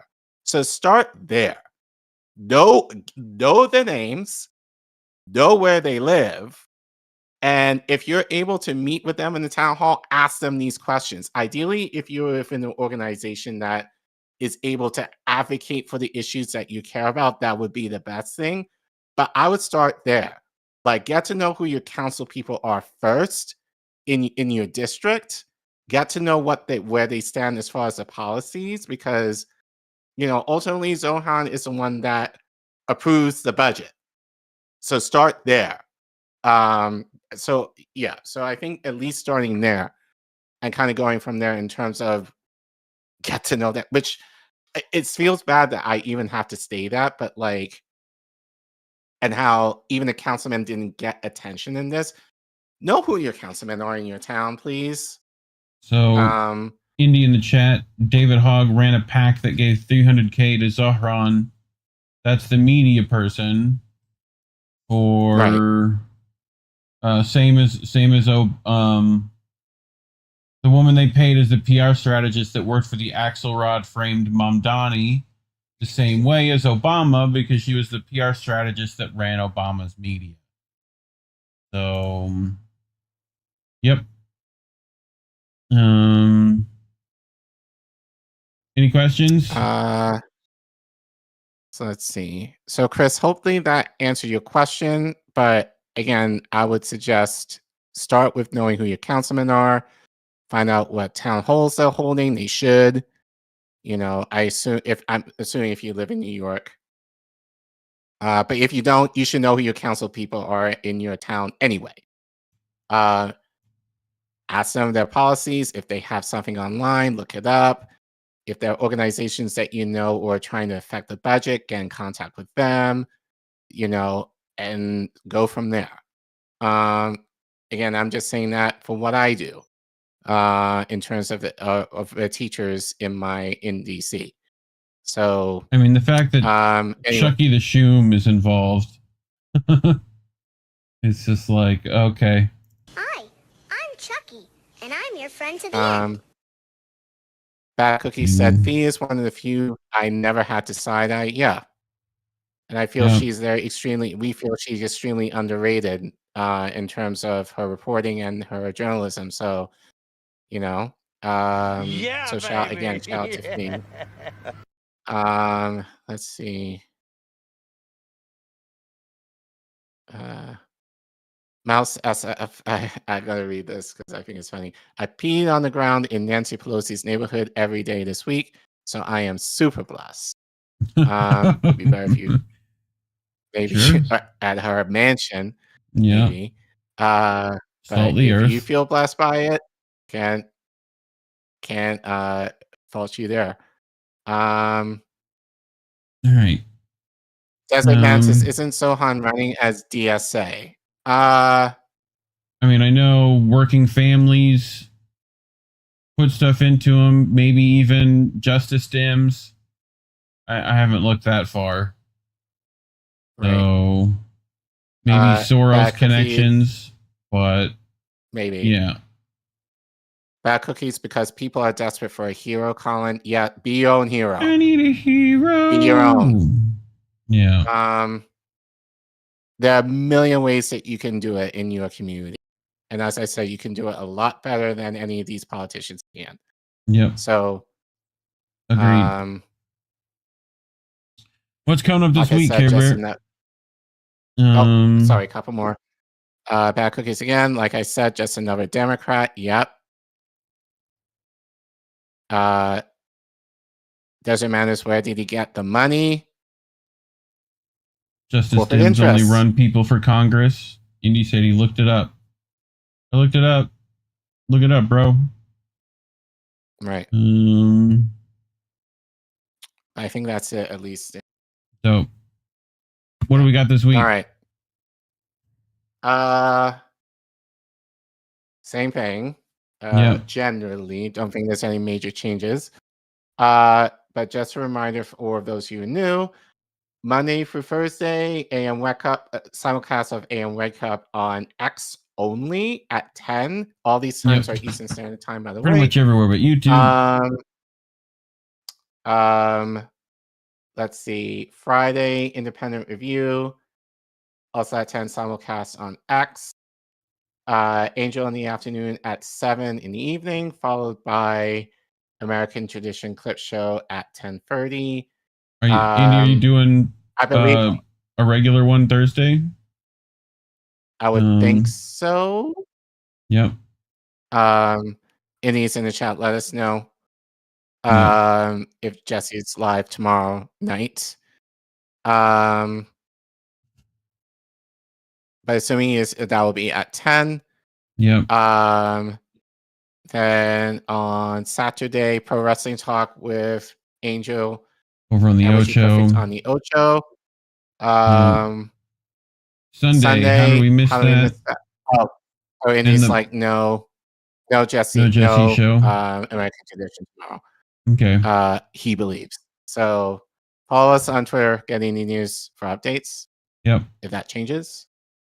Sunday at 10, how do we miss that? With you and Indy, followed by Uncensored Oats after midnight. That'll be on Rumble only. Well, everywhere but YouTube, pretty much. Right. And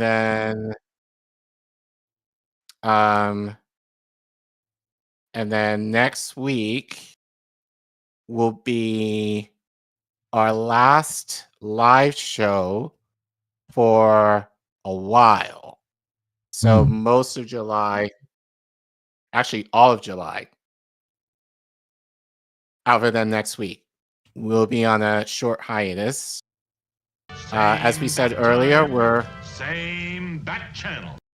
So we've been working on some things for the show. So I'm going to the UK to visit my family. But we're working on some stuff to prepare while we're on break. So definitely look out for that. When we will be back on live in August. But we are looking to have some content, like we're trying to interview some folks just so there would be something new, but it wouldn't be us live. So if you have any suggestions of who you would like us to interview, let us know at Getting the News on Twitter. And we'll try to see if we can secure that person or people. And hopefully, but we do plan to put out some content, during our hiatus in July. Nope. But I think that's it. Yep. All right. Well, remember, kids, labels are bad. Stay independent. Good night, fam. Have a good week, everyone. We want to talk right down to earth in a language that everybody here can easily understand.